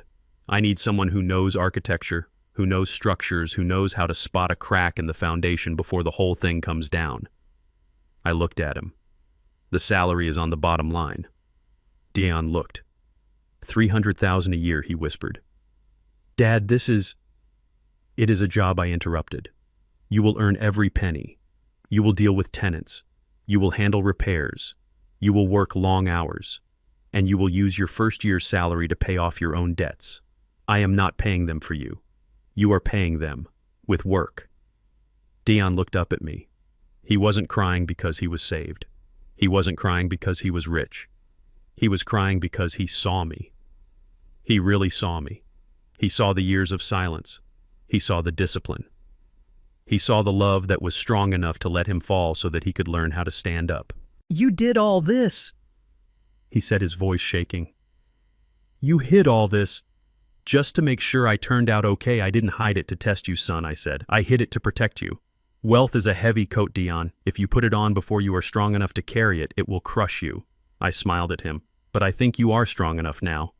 Dion walked around the desk. He didn't shake my hand. He hugged me. He buried his face in my neck and wept. He cried like he hadn't cried since he was a boy and scraped his knee. I am sorry, Dad, he sobbed into my shoulder. I am so sorry I judged you. I am so sorry I was ashamed. I held him tight. I patted his back with my heavy hand. It is okay, son, I whispered. It is okay. We are kings. We take the hits, and then we get back up.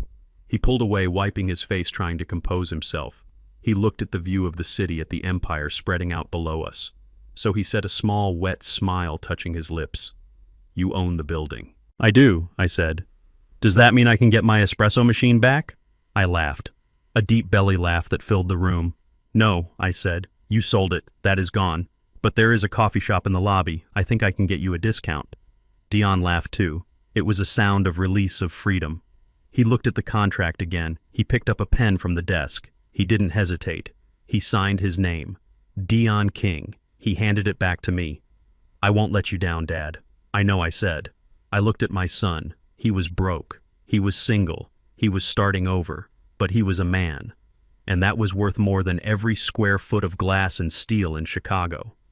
The Cook County Metropolitan Correctional Center does not smell like lilies. It does not smell like expensive perfume or champagne.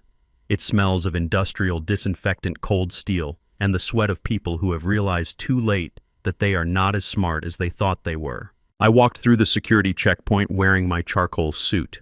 I left the mud on the farm. Today, I wanted to look like the man who owned the building, not the man who cleaned it. The guard buzzed me through the heavy steel doors. I didn't flinch at the sound. It reminded me of a gate latching shut on a pen. I sat in the visitation room. It was a bleak box of gray cinder blocks and reinforced glass. On the other side of the partition sat a woman who looked like a ghost of the bride who had walked down the aisle 3 days ago. Becky Sue Miller, formerly known as Tiffany St. Cloud, shuffled into the chair. She was wearing an orange jumpsuit that was 3 sizes too big. Her hair, once a meticulously sculpted halo of blonde, was pulled back in a greasy knot. The dark roots of her natural hair were already starting to show a creeping stain of reality overtaking the fantasy she had painted. Her face was scrubbed clean of makeup, revealing pale skin and eyes that looked like bruised fruit. She picked up the receiver. Her hand was shaking. I picked up mine. "Otis," she breathed. Her voice was thin, reedy. Thank God you came." I didn't say anything. I just looked at her. I looked at the woman who had tried to destroy my son. "You have to help me," she said, her words tumbling out in a desperate rush. "The public defender, he is an idiot. He says I am looking at 10 years. 10 years, Otis. I can't do time. I will die in here." She pressed her hand against the glass. "You have money," she whispered. "I saw the papers. I saw the news. You are rich. You can hire the best defense team in Chicago. You can get me out on bail, please. I will sign anything. I will go away. Just get me a real lawyer." I watched her beg. It wasn't humility, it was the frantic bargaining of a parasite that had lost its host. She didn't regret what she did. She regretted that the math hadn't worked out. I leaned forward. "You want a lawyer?" I asked. "Yes," she nodded eagerly, tears welling up in her eyes. "The best. Someone who knows the judges. Someone who can fix this." "I have already hired a team of lawyers," I said calmly. Relief washed over her face. It was pathetic to watch. She slumped back in her chair, letting out a ragged sigh. "Oh, thank you. Thank you, Otis. I knew you were a good man. I knew you wouldn't let family rot. I will pay you back, I swear. Once I am out, I have connections." I cut her off. "I didn't hire them for you, Becky Sue." She froze. The smile died on her lips. "What I hired them for the prosecution," I said. Her eyes went wide. "I donated $2 million to the district attorney's special task force on elder abuse and financial fraud. Yesterday, I continued, my voice steady and cold. I earmarked it specifically for complex cases like yours. I hired 3 forensic accountants to help them trace every penny you stole from Todd, from Alejandro, and from my son." I leaned closer to the glass. "I am not paying to get you out," I said. "I am paying to keep you in."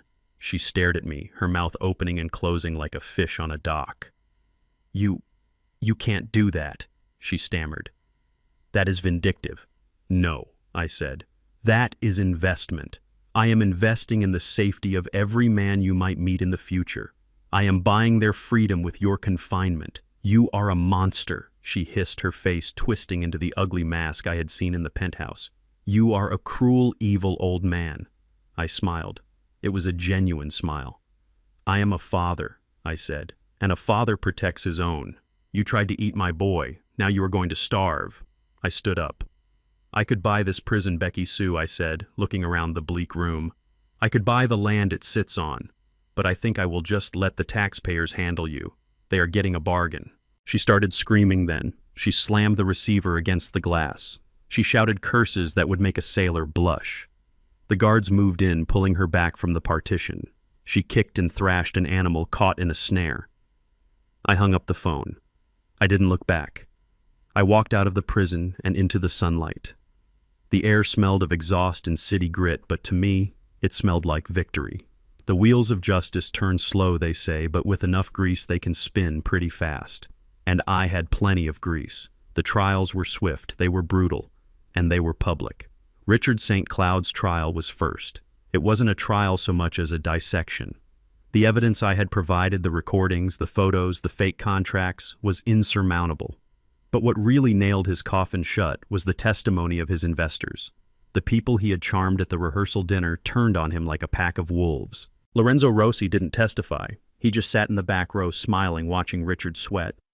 Richard tried to plead insanity. He tried to blame his daughter. He tried to blame the economy. But the jury didn't buy it. They saw a man who had built a life on smoke and mirrors.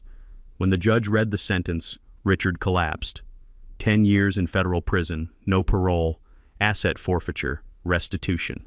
He was 60 years old. 10 years was a life sentence for a man as soft as him. He was led away in shackles, weeping his dyed hair, looking gray and thin under the courtroom lights. Then it was Tiffany's turn, or Becky Sue's. Her trial was a circus. The media loved it. The runaway bride, the Black Widow of Chicago. They played the clip of her mother Sarah interrupting the wedding on the nightly news for weeks. Sarah testified. She sat on the stand in her floral dress and told the world how her daughter had left her to die. It was the final nail. Becky Sue got 5 years. It was less than her father, but for a woman whose entire existence was based on vanity and freedom, it was an eternity. 5 years in a cage. 5 years without silk, without admiration, without a mirror to tell her she was the fairest of them all. But the most satisfying part of the ending wasn't the prison sentences. It was what happened to the Queen. Victoria St. Cloud. She hadn't been charged. She was smart enough to keep her name off the documents, but she was guilty of enjoying the spoils, and when the government seized Richard's assets, they took everything. The penthouse, the furs, the jewelry, even the fake pearls were auctioned off in a cardboard box. She was left with nothing. No husband, no stepdaughter, no home, no money. Her social circle evaporated. The friends she had tried to impress pretended they didn't know her. She was a pariah. 3 months after the trials, I was back in Chicago to check on Dion and the building. I decided to get a cup of coffee. I went to a diner on the south side, a greasy spoon that smelled of bacon and old coffee grounds.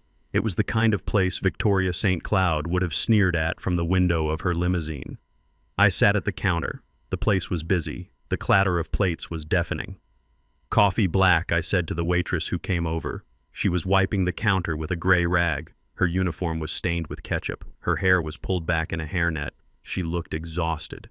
Her hands, once manicured and soft, were red and chapped from hot water and harsh soap. She looked up. It was Victoria. She froze. The rag stopped moving. She looked at me, her eyes wide with shock and humiliation. She recognized me. She recognized the suit. She recognized the man she had called a burden. "Otis," she whispered. I looked at her. I didn't smile. I didn't frown. I just looked. "Hello, Victoria," I said. She looked around the diner, terrified that someone would see her talking to the billionaire timber tycoon she had tried to swindle. She looked at her dirty apron. She looked at my Patek Philippe watch. I am working," she stammered. "I have to make a living. Richard left me nothing. The lawyers took it all." "I know," I said. "Are you here to mock me?" she asked, her voice trembling. "Are you here to laugh?" "No," I said. "I am here for coffee." She poured the coffee. Her hand shook, spilling a little into the saucer. "Sorry," she mumbled. I took a sip. It was bitter, burnt. She stood there waiting for me to say something cruel, waiting for me to twist the knife. "You know, Victoria," I said, putting the cup down, "you were right about one thing." What she asked, tears welling in her eyes. "Hard work is good for the soul," I said. I pulled out my wallet. I took out a $100 bill. I placed it on the counter next to the spilled coffee. "Keep the change," I said. I stood up and walked out. I didn't look back. I didn't need to. I knew she was staring at that bill, remembering the millions she had lost, realizing that the man she had tried to rob was the only one who had tipped her more than $1 all day. I walked to the Escalade where Marcus was waiting. "How was it?" he asked. "The coffee was terrible," I said. But the service was justice. We drove to the Meridian Tower. I took the elevator up to the 60th floor. Dion was in his office reviewing blueprints. He looked tired, but it was a good tired. The tired of a man who has put in an honest day's work. He stood up when I walked in. He hugged me. We stood there, father and son, looking out over the city. The St. Clouds were gone. Erased. They were just a bad memory, a scar that would fade with time. But we were still here. The kings. Standing on a foundation of solid rock built with our own hands. We won, Dad, Dion said softly. We didn't just win, son, I said, looking at the horizon where the sun was setting over the lake. We survived. And that is the only victory that matters. I thought about the farm back in Alabama, the trees growing tall and silent, the gas waiting deep underground. It would be there for Dion's children, and their children. The Stinky country boy had cleaned house, and now the air smelled fresh. It smelled of future. 1 year. It takes a year for the seasons to cycle through. It takes a year for a sapling to take root and decide if it is going to survive the winter. And it takes a year for a man to rebuild a life that was stripped down to the foundation. I stood in the lobby of the Meridian Tower. The morning sun was streaming through the glass, illuminating the dust motes dancing in the air.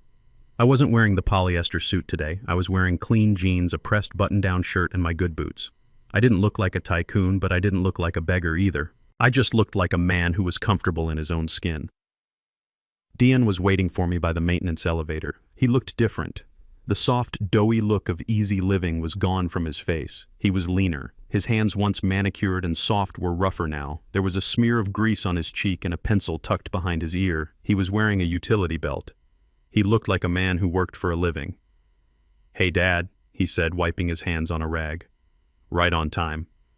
I walked over to him. He didn't flinch. He didn't look around to see if anyone was watching. He just smiled. A real smile. One that reached his eyes. "I have something for you," he said.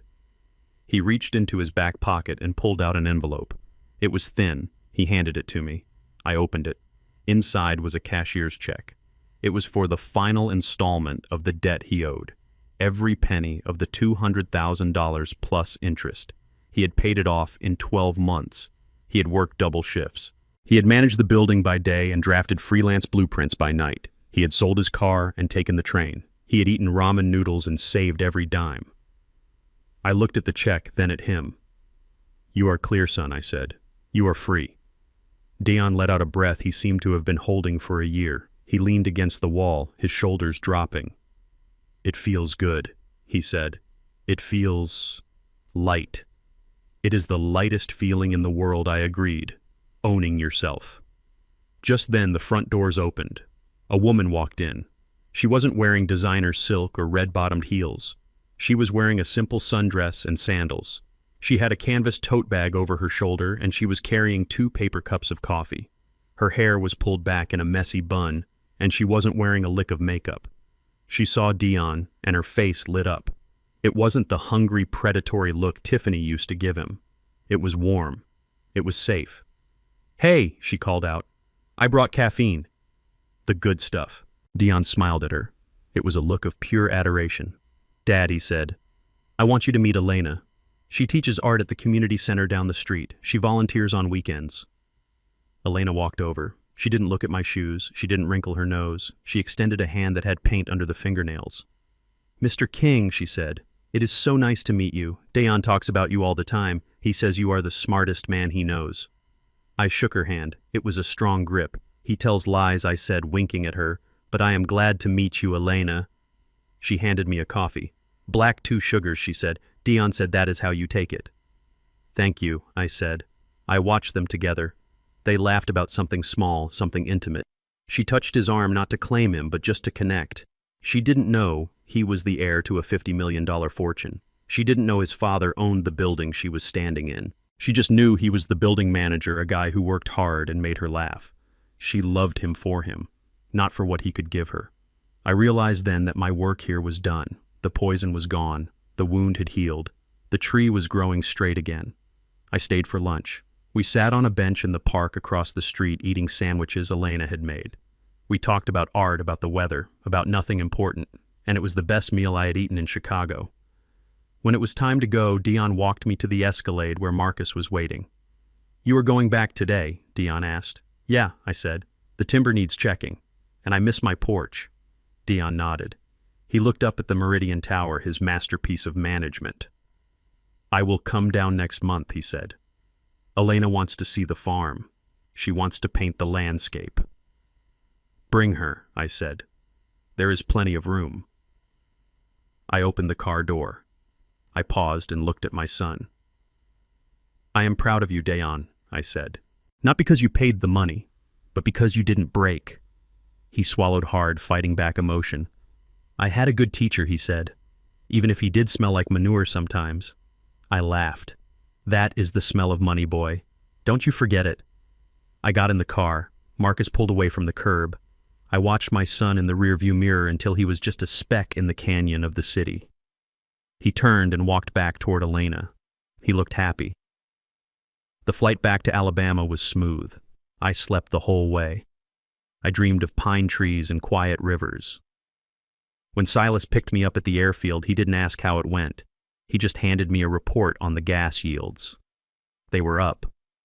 The fortune was growing. It was a machine that printed money while I slept. But as we drove through the gates of my property, none of that mattered. The sun was setting, casting long golden shadows across the fields. The air was cooling down, the humidity breaking. The crickets were starting their evening chorus.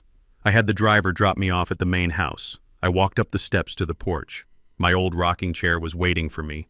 I went inside and changed. I took off the city clothes. I put on my favorite pair of overalls, the ones with the patch on the knee and the fraying hem.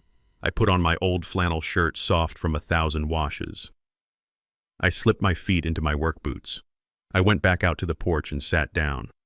The wood groaned familiarly under my weight.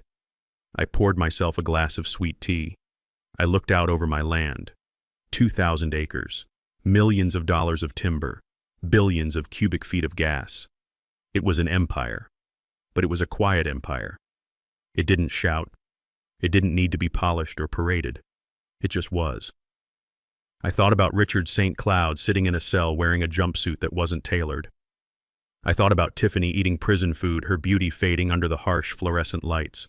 They had chased the shine. They had chased the appearance of wealth, and in the end it had cost them everything. They had looked at me and seen a stinky country boy. They had seen a mark. They had seen weakness. They didn't understand that the strongest trees have the deepest roots, and those roots grow in the dirt. You have to get your hands dirty to build something that lasts. You have to be willing to smell like the earth to own it. I took a sip of tea. It was cold and sweet. I wasn't pretending anymore. I didn't have to hide my intelligence or my power, but I also didn't have to flaunt it. I could just be Otis. I watched a hawk circle in the distance, hunting for its dinner. It was patient. It was focused. It knew what it was. My son was safe. My legacy was secure. The wolves had been skinned.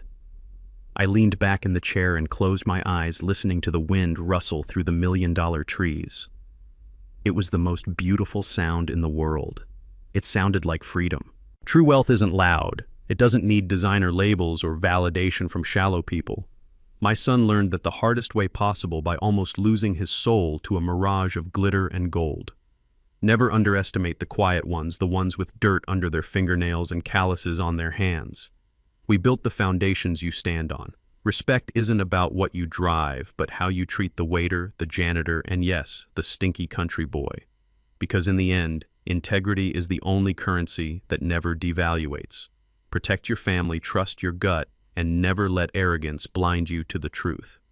What would you have done in my shoes? Would you have saved your son sooner, or let him learn the hard lesson? Let me know in the comments below. And if you enjoyed this story of justice served cold, please hit that like button and subscribe to the channel for more stories like this one. Until next time, keep your boots muddy and your eyes open.